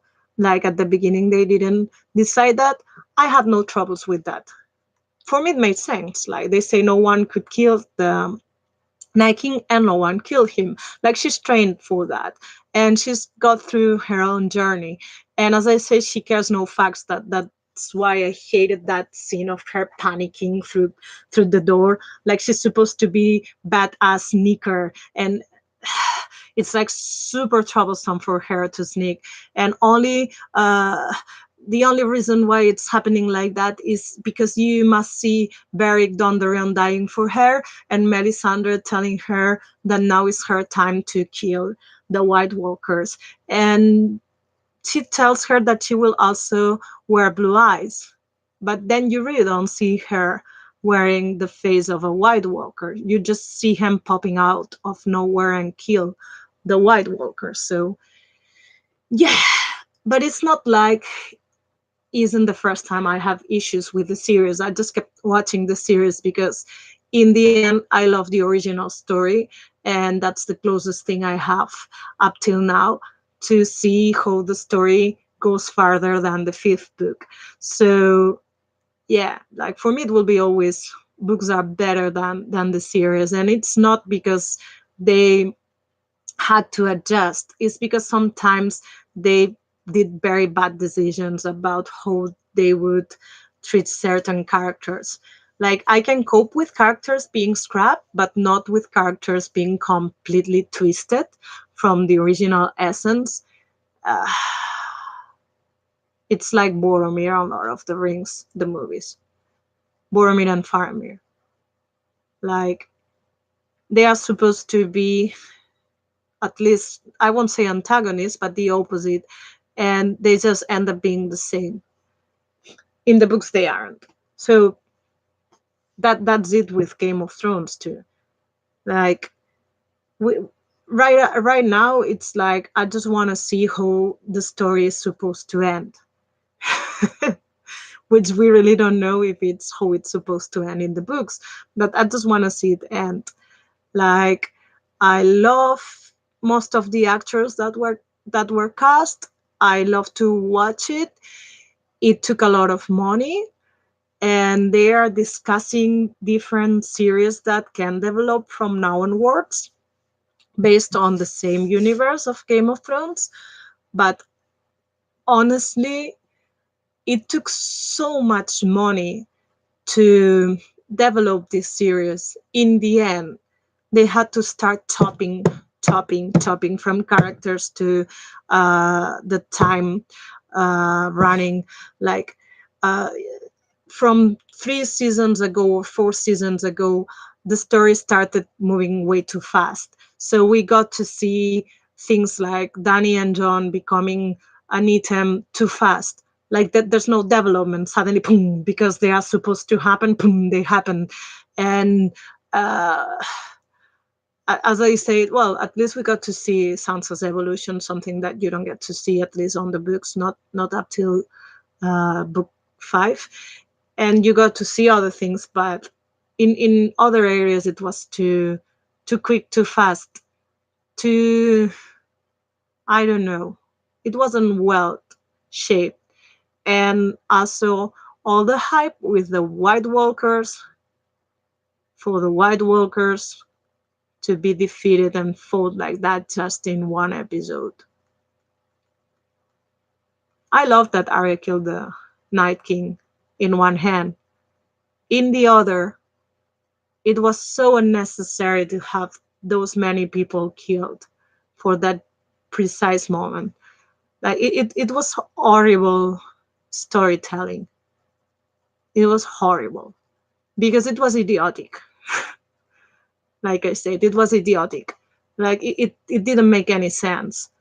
From having people to the crypts, from sending to the chivalry first, not thinking about being more preventive with having fire everywhere, just waiting for the right moment to lead the trenches. That was absolutely stupid.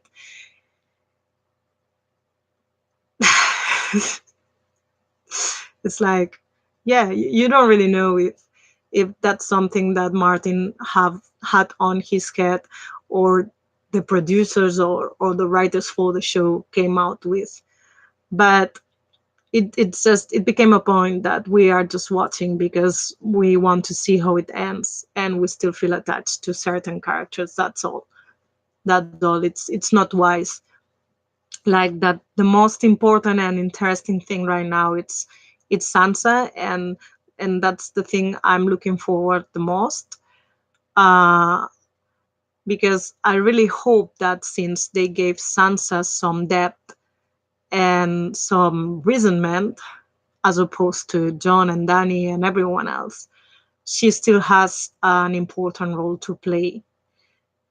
And we'll see what happens to the Seven Kingdoms thing versus the North. We'll see. Okay, just give me a second. I'm out with Game of Thrones, so now it's time for AKB, so I'm gonna post it on Twitter.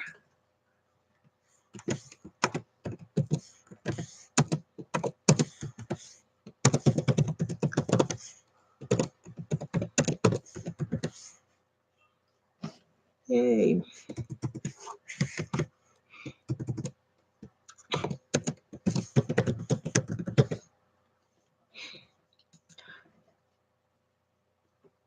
Well, so I'm gonna be super quick. Um, I'm not advertising. I said I wouldn't advertise anymore, not until they decide to do the right thing. Last news on whatever Maho's case is that now they decided to press charges.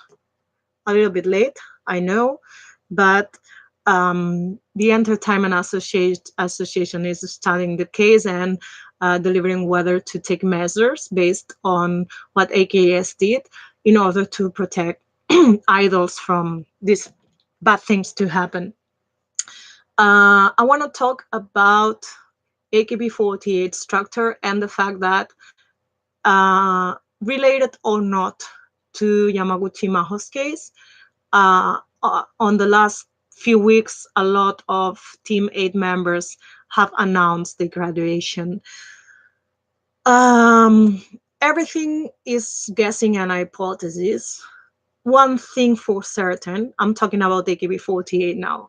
If you wanted to uh, listen me talk about Endgame, that was like 20, 24 minutes ago. I spent 2 hours almost talking about that. And then the last 20, 30 minutes have been Game of Thrones. Now it's over. So, um, one thing for certain I know is, like, when I was studying the profiles of the teams and the girls that form the teams, I discussed that with a couple of fans. A lot of the girls that form Team A, Team B, Team A, Team K, and Team B, and I didn't got much farther into Team 4, they are from Team 8. And I suddenly kind of not realized, but suddenly it didn't seem to me that weird that AKB is losing that momentum as an idol group based theater base itself, like, as opposed to their beginnings and the first 5 6 years, not even the 10, where we were talking about the different teams because they were really attached to different generations, even after certain shuffles happened and Team 4 was created, then disbanded, that then created again. We were talking about the teams, and the happened, and Team 4 was created, then disbanded, that then created again. We were talking about the teams, and the idea and the structure. It worked also for the sister groups. It was that you had teams competing with each other in a certain way, and each team had its character and its color and its sound, and then from that you build the group to promote commercially. And if the teams started getting filled with girls from Team 8, that's surely lost. Like, you have a lot of girls having concurrency in two different teams, especially coming from Team 8.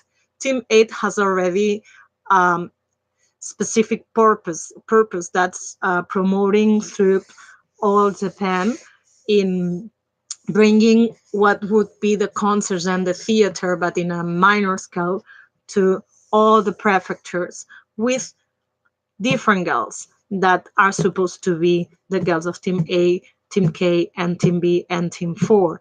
It's also attached to Toyota.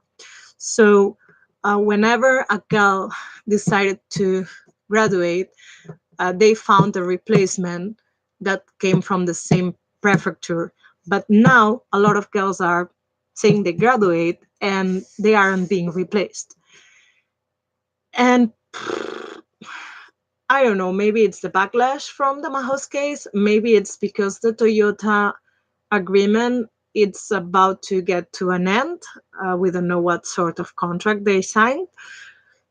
But also, I don't think it's been healthy for such a group to have the girls in concurrency for so many girls for all the teams.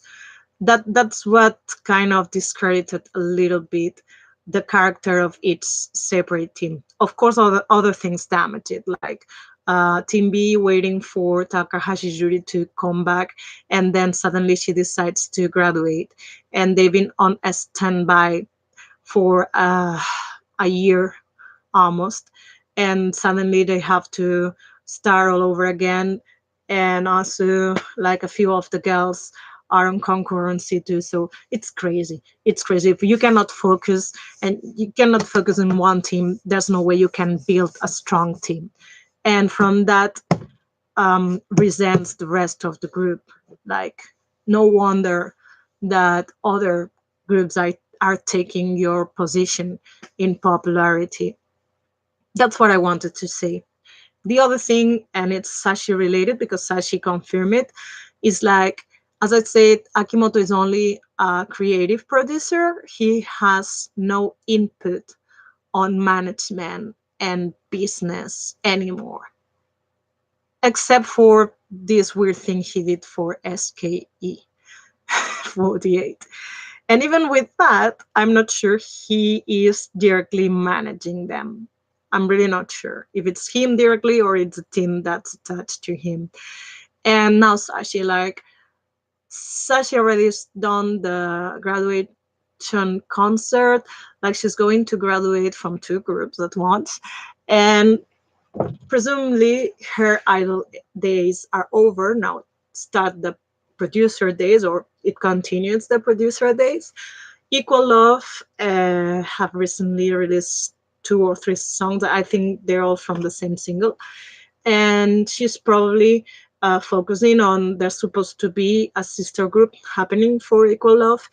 And even though with the hate and there's still conspiracy theories, there's still people claiming that she got someone powerful backing her up. That's why she got to resurface after her scandal and blah, blah, blah, blah.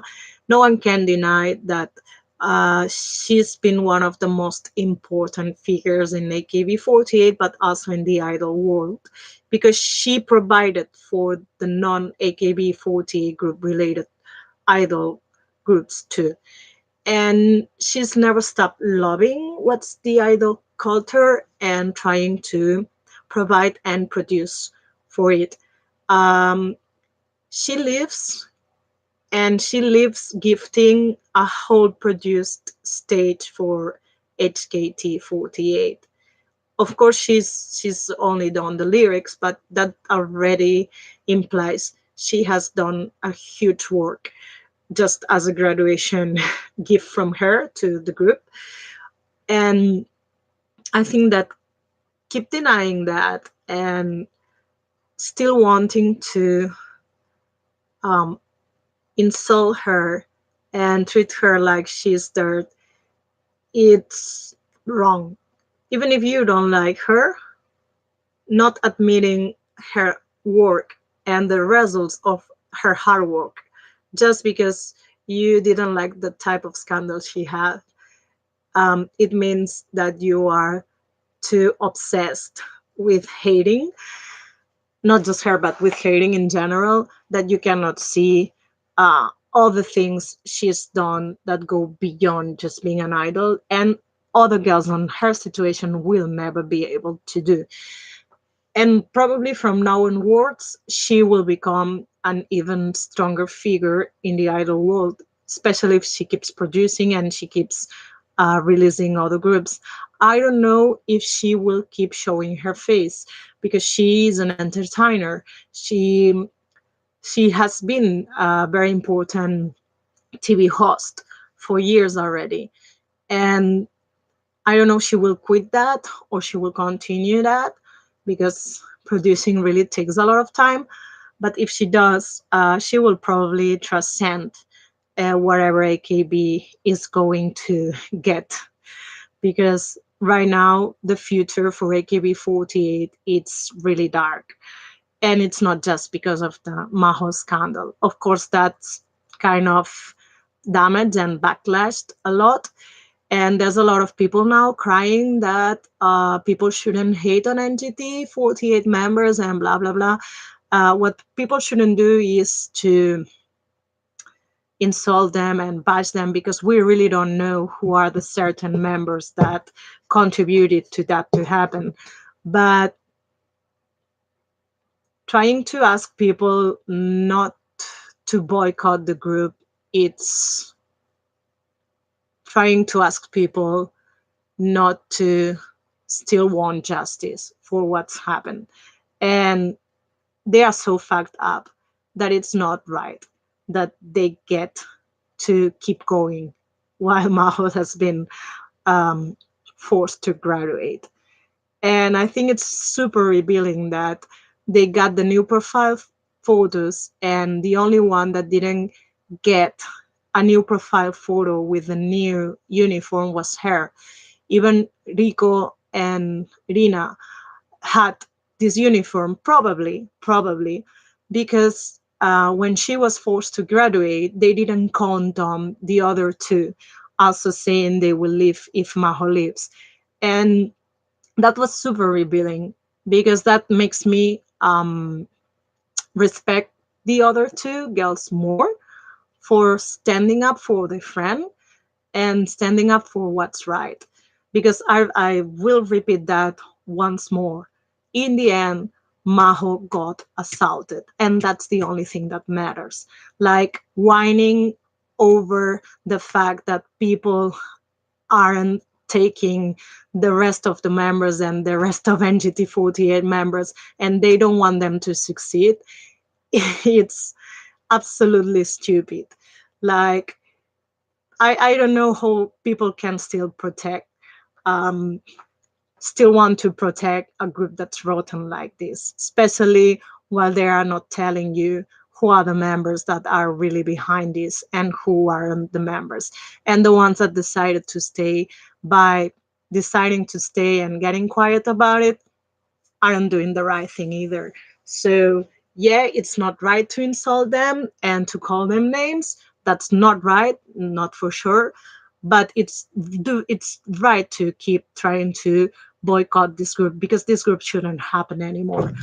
Like, it's not right that they get to keep working and keep trying to make money when somebody really got assault and they did nothing to help her, and they did the completely opposite. They tried to bully her till the end. They should be thankful that Maho is a strong mind person and she's alive. That's what they should be thankful, because all the things they did, they could let her into truly wanted to not be alive anymore, and they didn't really help her. Like, you can really push somebody to suicide by your own actions and the way you decide to stand. And if it had happened to me, I would probably had considered killing myself more than once, because getting assaulted and then getting no support, zero support from your own group except two of your friends, that's not appalling. That's absolutely damaging and harming. So yes, I said it. I didn't want to talk about this issue, but I said it. That's what could have happened to Maho, and I would like people to consider that how serious the situation is. Like, we tend to not consider what victims could go through just because they survive. Okay, and Maho survived, but it didn't survive thanks to a lot of people. It survived because she had a mind strong. And now, Sashi and IKB48. About MNL48, people are still trying to raise their voices. And there's a 48 talk on YouTube, this group that does the 48 talk about MNL48. It's the last one. I suggest you watch that. I already talked about on my last podcast, and I said what I thought about it. So think about what I said about the teammate. Like, it's a possibility that on paper teammate it's supposed to renew after certain years, and maybe it's this year, and maybe that's the reason why a lot of girls are graduating. But also think about the thing I said, that it's not good to have members on concurrency on two teams at once. That really doesn't give the time and the room to build team spirit, because you have girls playing into teams at once, and it's crazy. And going into the next subject, which is that's gonna be a huge run.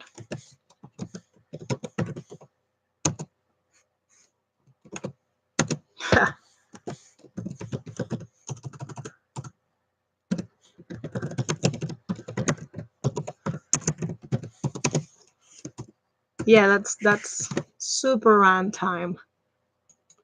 Now, I'm not gonna talk about anything J-pop idol or AKB48 related anymore. Now it's K-pop, and it's not overall K-pop. I'm talking about Pledis and Pristine.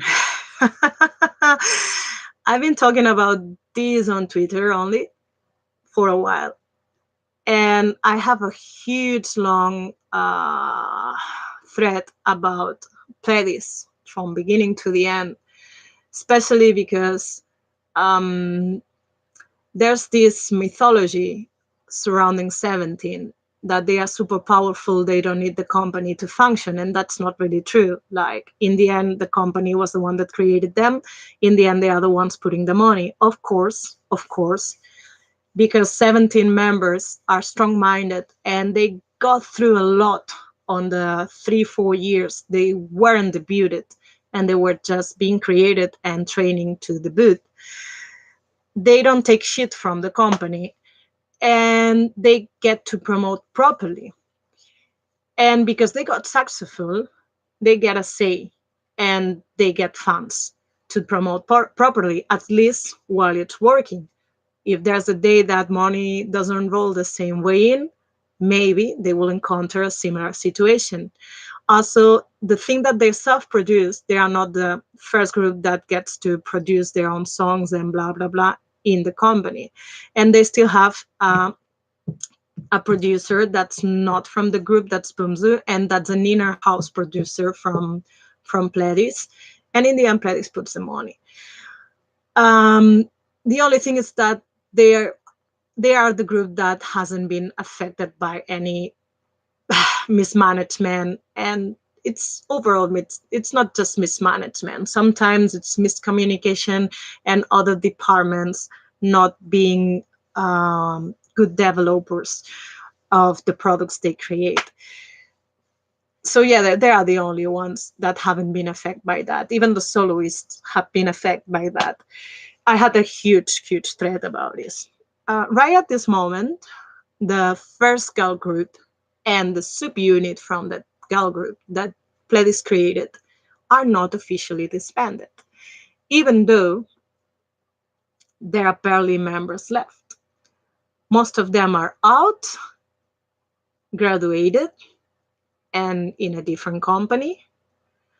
And the ones that are left, one of them went to produce 101, produce 48, sorry, last year, the AKB48 version. And she teamed up with another trainee, and they were being sort of promoted after the show.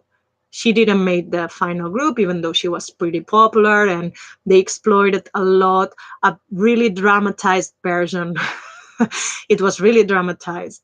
Kaun wasn't that unemployed up till Produce 48. She was working up till a few months before she decided to go to Produce 48.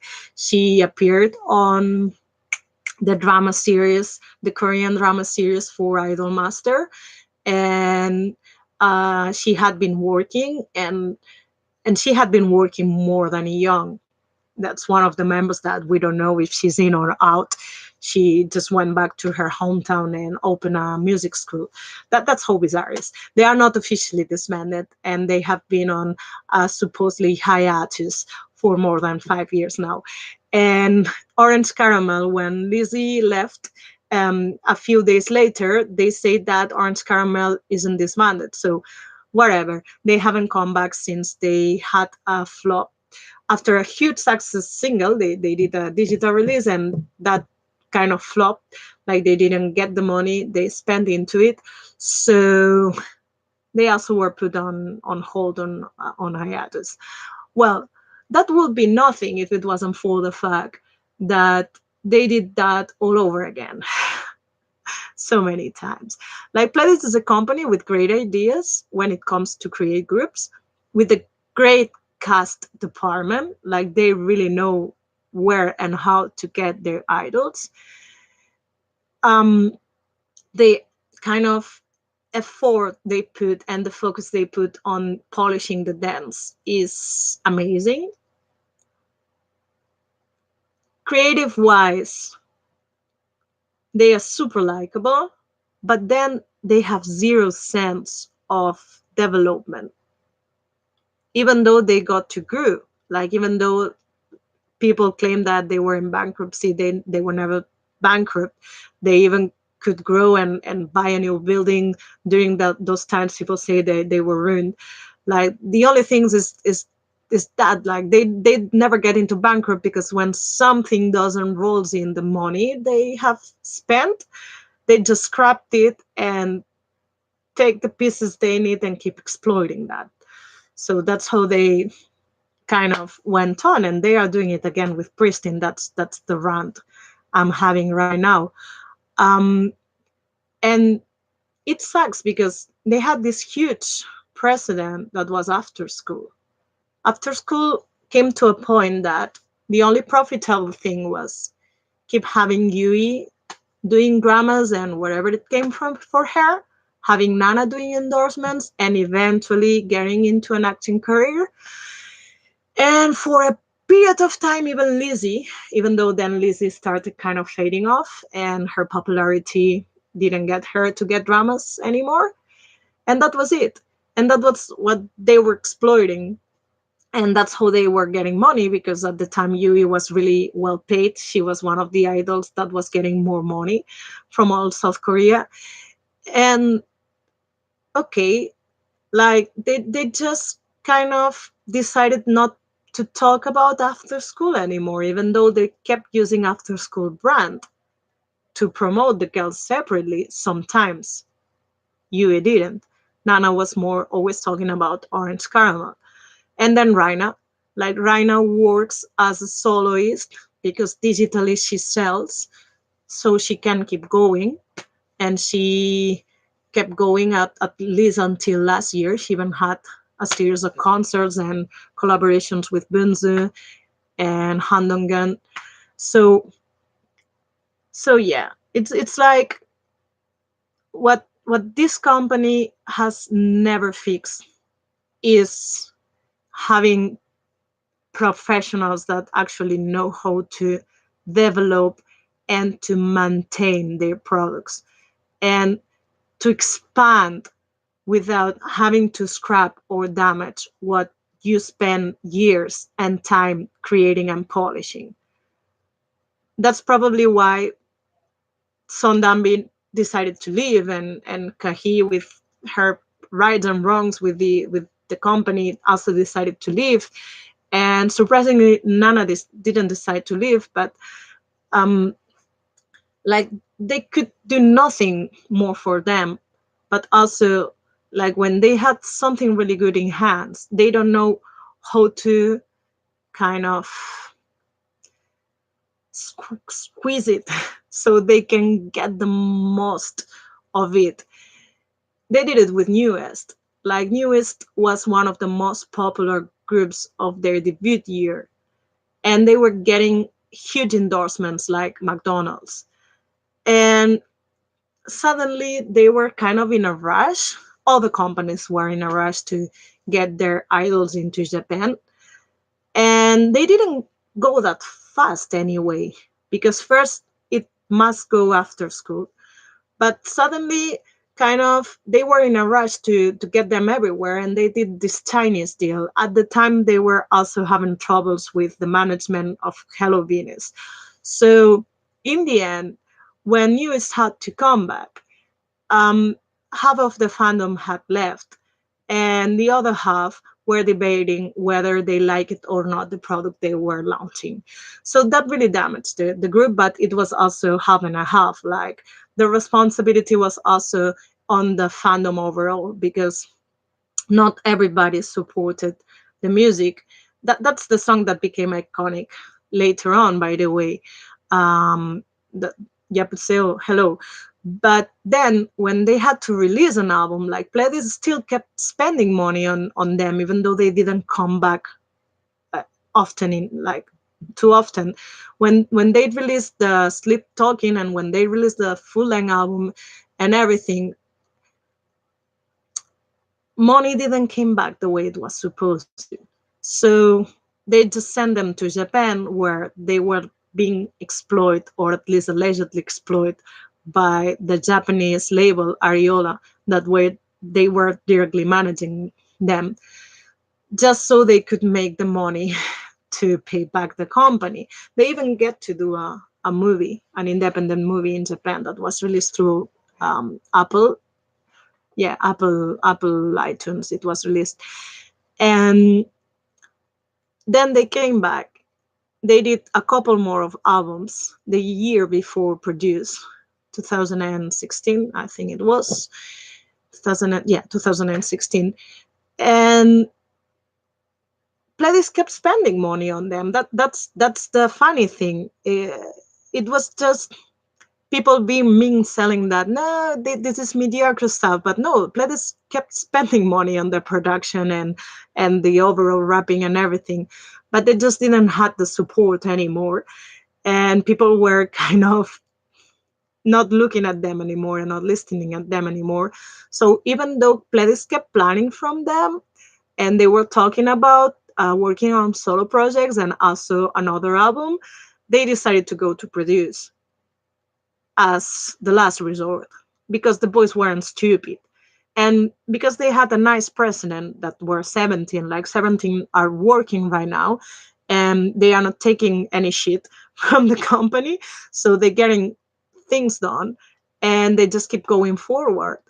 If we just keep going back and forth, back and forth, back and forth, now that we did two releases that cost money that we didn't pay back, in the end, we will only get in a huge step, and in a couple of years, our contracts expire. So in the end, we will just get dropped and disband. So they did this radical decision and went to Produce, and now they are back again after 2 years, with just the subunit and Minhyun being in 101. Okay, so that were the boys. That wasn't Pledis planning. The only thing Pledis did right was that after the show was done, they didn't sit around and they didn't waste the time and put the four remaining boys. Aaron didn't took place on the survival into promoting as new SW.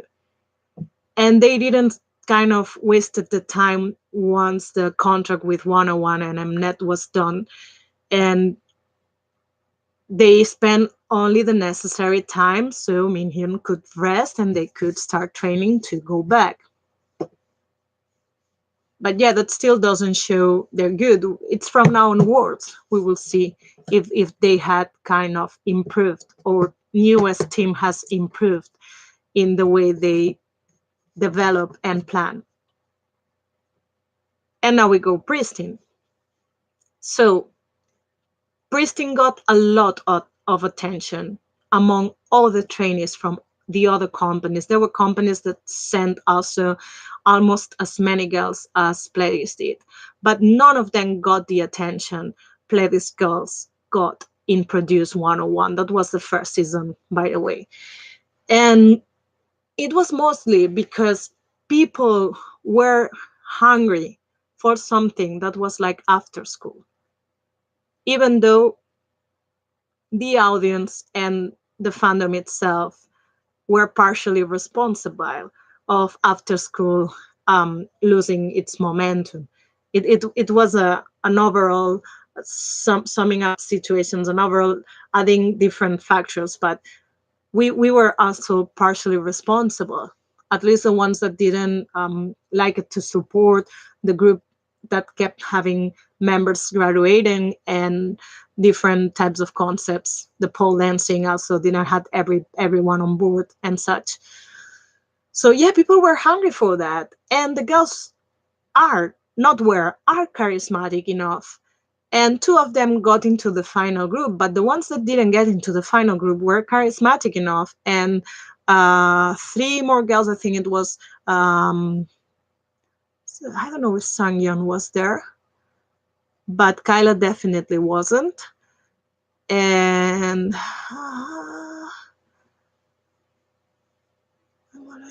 I don't know if it's two or three. I lost the count now.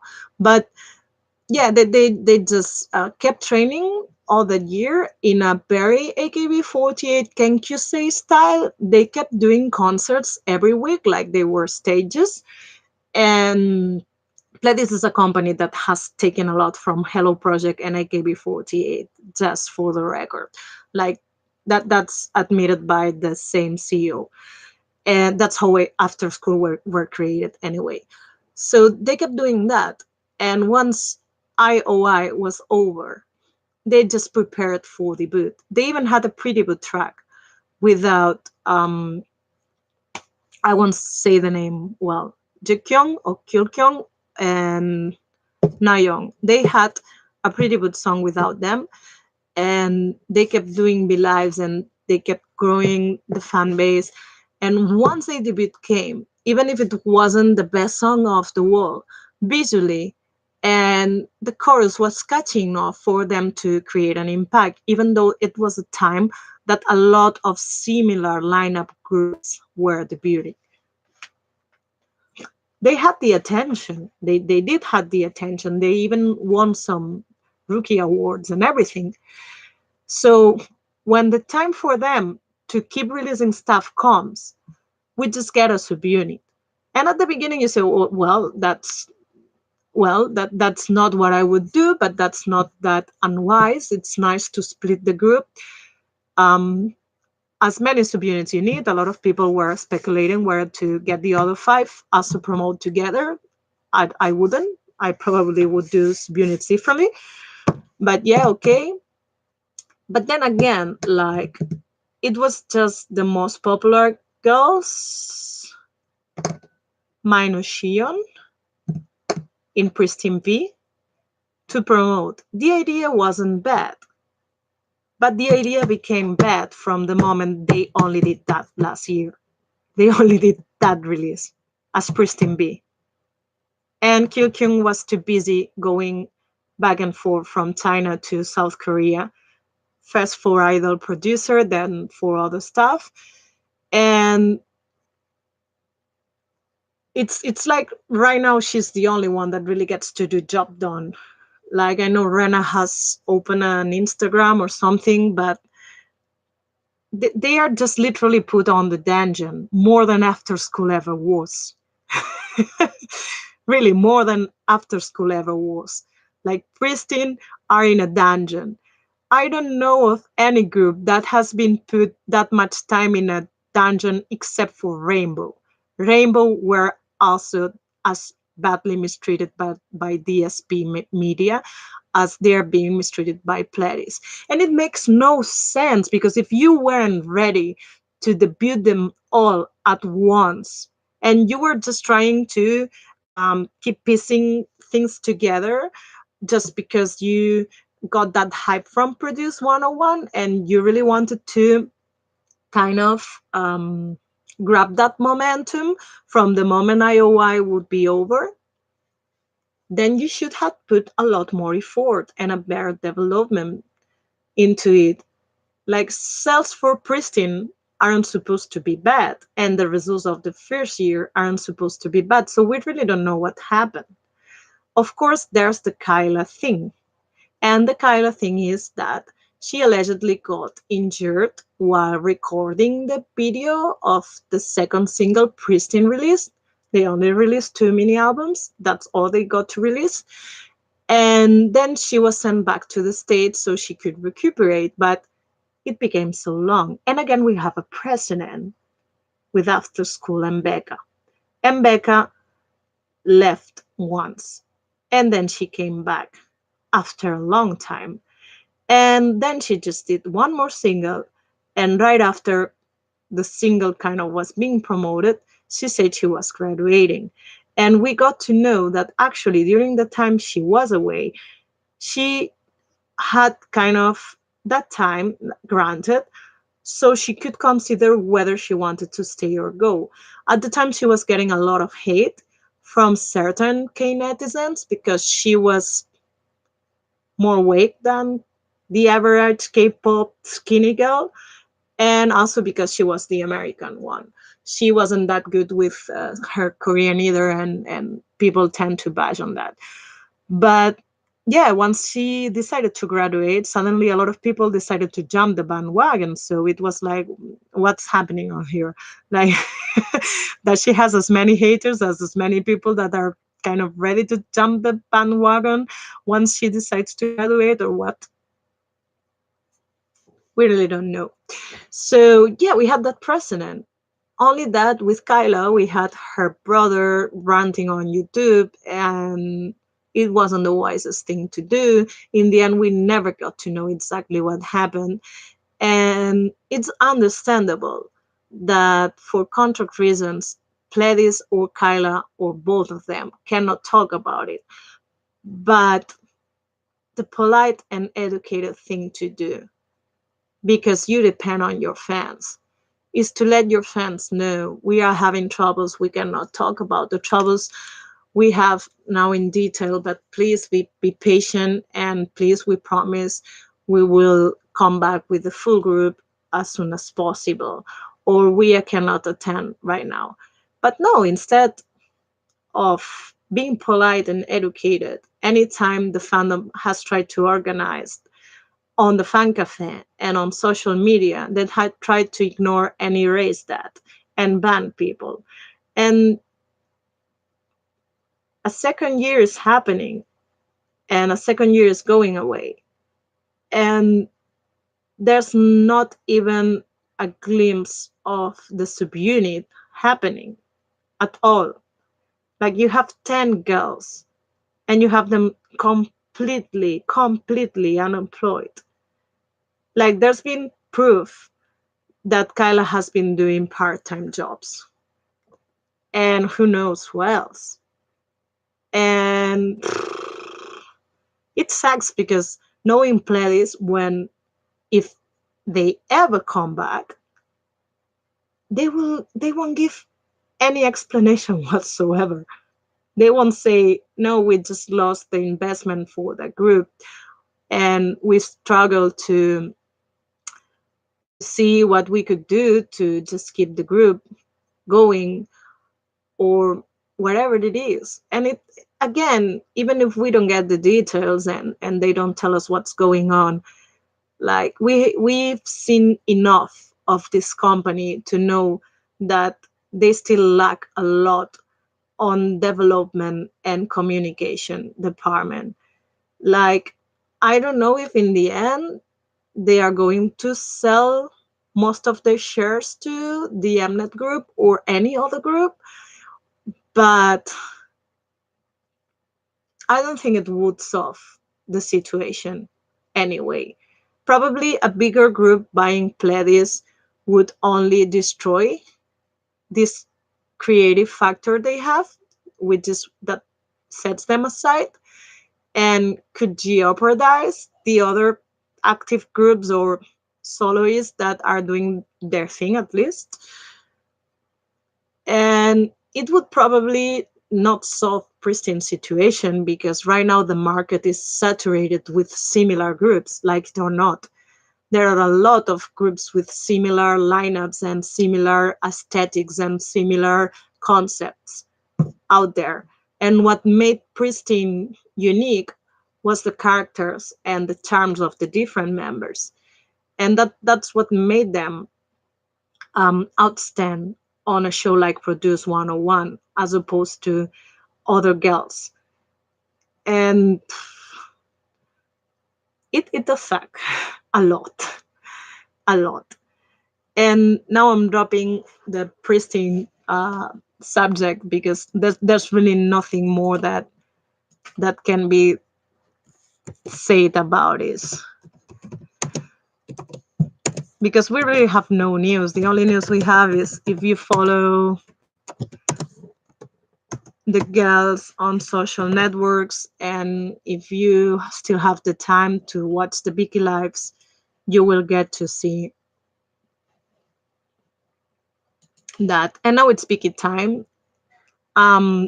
Some people have been asking, because today I complained that Biki gets attacked once in a while, and once in a while gets troubles. Biki is a platform I used to watch Asian dramas or certain Asian dramas. Um, I go back. I start with the first question. It's worth it. It's worth it. I have to explain a lot of things regarding that. It's worth it because when they negotiate licenses and they get licenses for certain dramas, it's another way to watch legally Asian dramas. But people must always get in mind that it's a fan run platform. There's a company sustaining the platform, but it's a platform that's run completely and entirely by fans, and subtitles get done by volunteers that are fans and people that are studying the languages. We will go on that part a little bit later. Um, the alternatives, depending on your country, you will have more or less certain Asian dramas, more Korean, South Korean dramas in Netflix. And there used to be Drama Fever, but Drama Fever closed. And Drama Fever was similar at the beginning, but then it became completely like a company. It wasn't fan run anymore. And there were talks about another platform being ready to take Drama Fever place, but that would be probably GeoBlock on my region too. So Drama Fever was GeoBlock on my region too. So I never could even consider paying the premium account because it wasn't worth it if I didn't get to see anything. Um, Asian dramas, like people nowadays have it super easy, even though we still don't have access to everything to watch anything Asian, from K-pop to dramas to even movies. Um, Most of the times, because people are younger, but even people that aren't younger, just they come now and not before into this fandom world, um, tend to forget or ignore that we used to have nothing. There wasn't even YouTube. Like when I got into this, YouTube wasn't even there. And when YouTube was there, it wasn't legal to upload things in YouTube. And some countries are more open than the others. Like we used to have a torrent site, all completely piracy, a torrent site where you could find mostly all the dramas. And then there were certain dramas that you could find in plot boxes that was like a Dropbox, but from South Korea. And there was something similar for China too. And you need to find certain users that used to, I don't know, get the roles for the drama and upload them there. And then you needed to find someone that did the subtitles, which were usually fan sub communities or a particular doing that. And it was enough because it takes time. And sometimes we had to wait for weeks to get an episode sub. And that's okay because people does it voluntarily. And they don't owe you anything. They just do it because they are fans of it and they just want to share their fandom, and they put their effort if they know how to translate from the original into whatever language. And that's how we used to go, piracy style. And then um, after a few years, after YouTube started being an unstable platform and everything, uh, we started seeing streaming sites. So it's not that you didn't have to download anymore, because we still download it for certain platforms. Like we use LiveJournal and Megabloat and Mediafire and other stuff. And the Addicts was still running as a torrent site. So we still kind of combine wherever it was, wherever it had the drama first. And that's how we used to watch the Asian dramas. And the streaming platforms, Viki was one of the first. they were completely illegal and pirate, and there are still a few of those running and trying to survive and avoid being shut down. And they just kind of, there was a point where Mega Bloat was delayed, suddenly delayed. It was more than being prosecuted, it was suddenly delayed. Like I had a Mega Load with non-piracy related files, like they were my files, like the drawings and the stuff we use for the fanzines and blah blah blah, and that got suddenly delayed. And Mediafire and others. A lot of live journal communities um, were afraid of disappearing. They didn't disappear all. A few decided to shut down, but yeah, they really got really reduced. And after a time, after a year or two, even the addicts decided they would shut down the torrent. It was because of piracy being prosecuted, but it was also because a lot of the streaming sites had kind of taken the place. Like you suddenly could find a lot of the dramas posted on the streaming sites and with subtitles. And most of the times the subtitles were stolen from wherever fansub had um, decided to share them on the addicts or similar forums. So Viki was one of the first, maybe the first, to become legal. Just like Crunchyroll did with anime, like Viki did it with dramas. And they started kind of negotiating for getting the licenses of certain dramas so they could just get the streaming rights. And then they just kept the part of the subtitles being done by fan and volunteers. And it ran just like that. Drama Fever stayed for a while being a pirate site, and then it became another site that you could watch dramas legally, only that they really paid the people that did the subtitles. So it ran differently. And also, probably they charged more for the subscription. That's why they sometimes got licenses for dramas that were supposedly or allegedly better than the ones that Viki got. Um, that's the overall explanation. More detailed explanation. Probably everything was coincidental, and it all became at a time that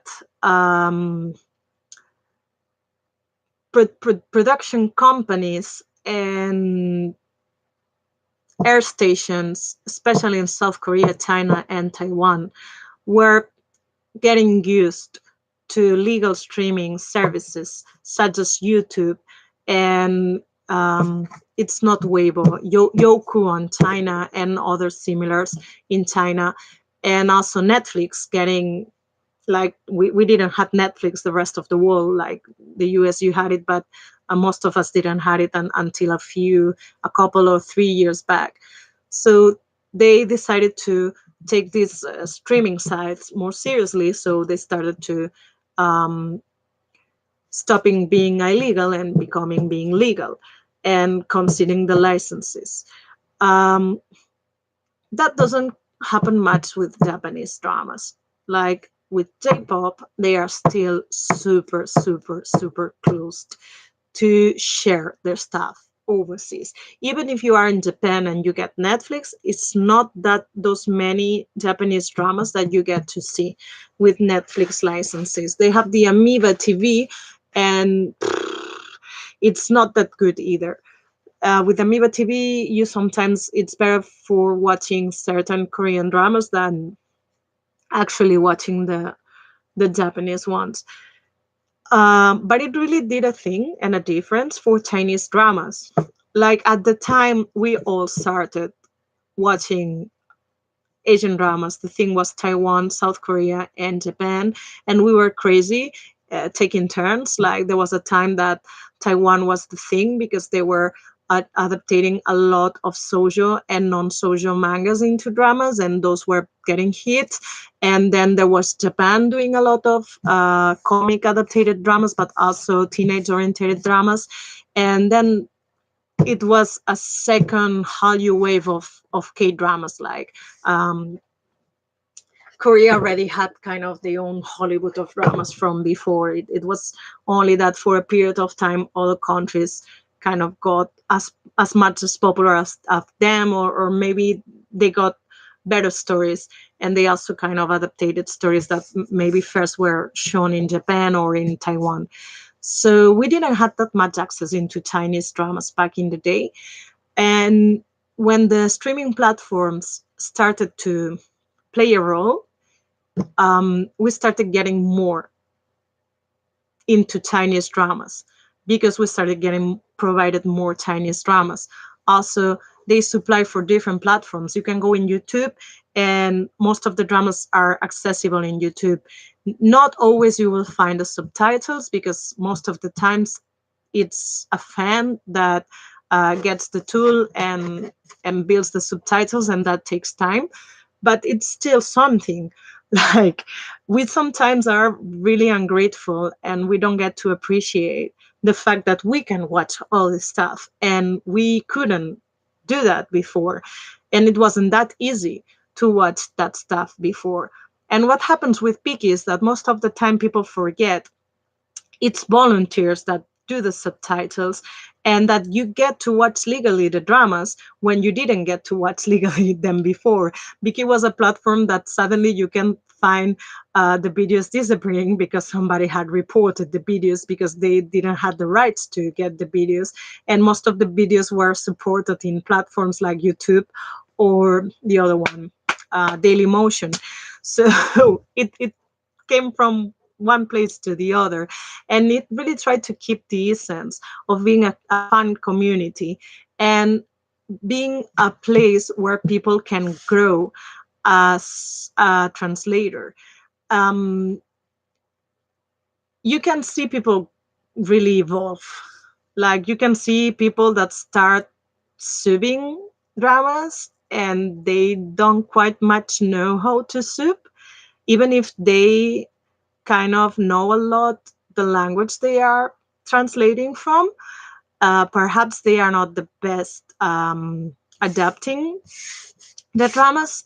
And then you can see on the same teams the subbers evolve as they get to learn more about either the language that they are translating from or the language they are translating into. And also, depending on the type of drama, there will be always a vocabulary that repeats itself. So you get to become better at expressing or arranging or translating that vocabulary into another language. And it's a chain. Like, originally, there's a team or a few teams that get to sub first, because probably most of the times it's because in certain languages you have more people that are proficient in the original language the drama is being shown. There used to be a time that the fastest soups were the Chinese soups, especially if those were Japanese or South Korean dramas. And sometimes when you are with Chinese or Taiwanese dramas, the fastest soups are the ones in English, probably because there's people that has as a native language Mandarin, or that as a second native language they have Mandarin, and they also have as a native language English. So for them it's faster to translate from Chinese to English. So then the other teams come, and from English they get to translate into their respective languages. What happens that a lot of people, when they decide to pay premium, they don't read the guidelines that are there when you are about to pay and put your credit card information. And that's really wrong, because those people usually are really rude and get to complain everywhere you can comment on the site, from the on time comments on the screen while you are watching to the comments that are on the page you have the video attached. And it's really rude. And it's really rude for one simple reason: it's your responsibility to read the guidelines before you pay anything and you join anything even if you don't pay. It's up to you to read the guidelines and the privacy. If you join a message board, you need to learn the rules, otherwise you will be banned immediately. If you start, I don't know, saying things you aren't supposed to say. And I've seen that happen a lot of times in different message boards related to comic books. I've seen that happen in Krypton site. I've seen that happen in message boards related to K-pop groups and J-pop and other stuff. So yeah, it's rude. And especially if you start demanding for suits to be done in a site that's functioning and it's going on thanks to people that volunteer their free time to make soups, and they are not obligated to do that. They just do it as a hobby and as something that helps them to develop their learning and their understanding of the language they are translating from, or the language they are translating into it. So when people come and start demanding and being super rude, because I've seen all grades of rude in Biki for the servers to do, and Theatran, and always mention the fact that they are paying and completely disregarding the guidelines that you are not paying for the subs, you are paying to get the premium content and to get access without the advertisements, the annoying advertisements that pop up every few minutes, interrupting your streaming of your favorite drama. You pay to get that advertisement free, and also you pay in order that a fan site that's operated by a company but only as a support, like it's completely run by fans, you pay so they can get the licenses for certain dramas. And even with that, if you sleep on and you don't fill the forms to ask and request for certain dramas to be licensed in your region, you don't get to see that drama. And it happens to me that I had dramas that I prefer to watch very slowly, like in a year or two I watch them, and I have the drama half watched or almost watched, and suddenly it gets geo-blocked in my region, so I have to go and request and hope for my request to be fulfilled again someday. I don't know. But I can cope with that because I read the guidelines and I know how it works. And I've been a member of Viki from before it was a legal site. So I'm one of the members with that green badge, even though I don't contribute with anything else on the platform by paying the premium account. So that's the thing with Viki. And some of the dramas don't get licensed anymore, especially South Korean, because Netflix has been acquiring more licenses, because now, thanks to not just BTS but other K-pop hype, South Korea is a thing, and they realize people like to watch South Korean dramas. Um, they license stuff and they block the licenses so any other platforms can stream that on those regions they have blocked the license for, or acquired the license of the drama. So yes, we are getting less of that, but we are also getting more of the tiniest dramas, even though we don't get all the tiniest dramas that get released into. But that's how it works, and that's how you get to watch. And if you go to YouTube, if you are not in a region that's already applying the different types of YouTube, like the thing they wanted to do with RedTube, with Red YouTube, sorry, YouTube Red. I know I say a porn site. So um, you still can get to watch dramas, and once in a while a banner or even a commercial pops up. It's not as annoying as the commercials and the advertisement in Viki. That's absolutely infuriating. I think one of the last dramas I got to watch before we got the premium thing was the Skip Beat, the extravagant challenge, and there was one Chinese advertisement in particular that had very strong and kind of hyped up music or something like that.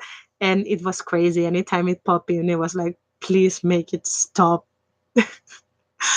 So yeah, yeah. Like it's worth to pay the premium if you have the money to pay the premium. It's not as expensive as watching Netflix, but then you really need to understand and accept how the community works and how the site works. Otherwise, don't bother. Don't bother, because if you have to be rude to the man and theatran about canceling the service and blah blah blah blah, the only thing you are doing is bothering the people that are watching and that enjoy watching with comments, because the comments is a very old ancient tradition of Piki, watching the drama and commenting on the drama and commenting and making jokes on the drama, and you're ruining their experience. And also you are just adding pressure and provoking that people that are doing the subs get passive aggressive and probably lose a lot of the interest in doing the soups, because if people are in grades, there's a point that maybe you lose their interest into doing that. And yay, that's the last subject. Wow, 3 hours 25 minutes. It's my day off. But tomorrow it isn't, so now it's time to go to sleep. And you can watch it, you can leave it, you can cut it. I had a comment on the last video, and it was a nice comment, so thank you to the person that commented. And I spent a lot of time talking about the MCU and Avengers Endgame, and it's still so many things that could have been said about that. um, but honestly, if you really want to watch Asian dramas, please, the last 25 minutes of this video, if you just skip up to the end, watch it, because it's really important. It's really important to understand how far we've come, but also to understand you cannot put pressure on people that volunteer to make soups. And you cannot be rude in sites like Biki, because you are just being a prick and ruining the experience for the rest of the watchers and the users. Thank you.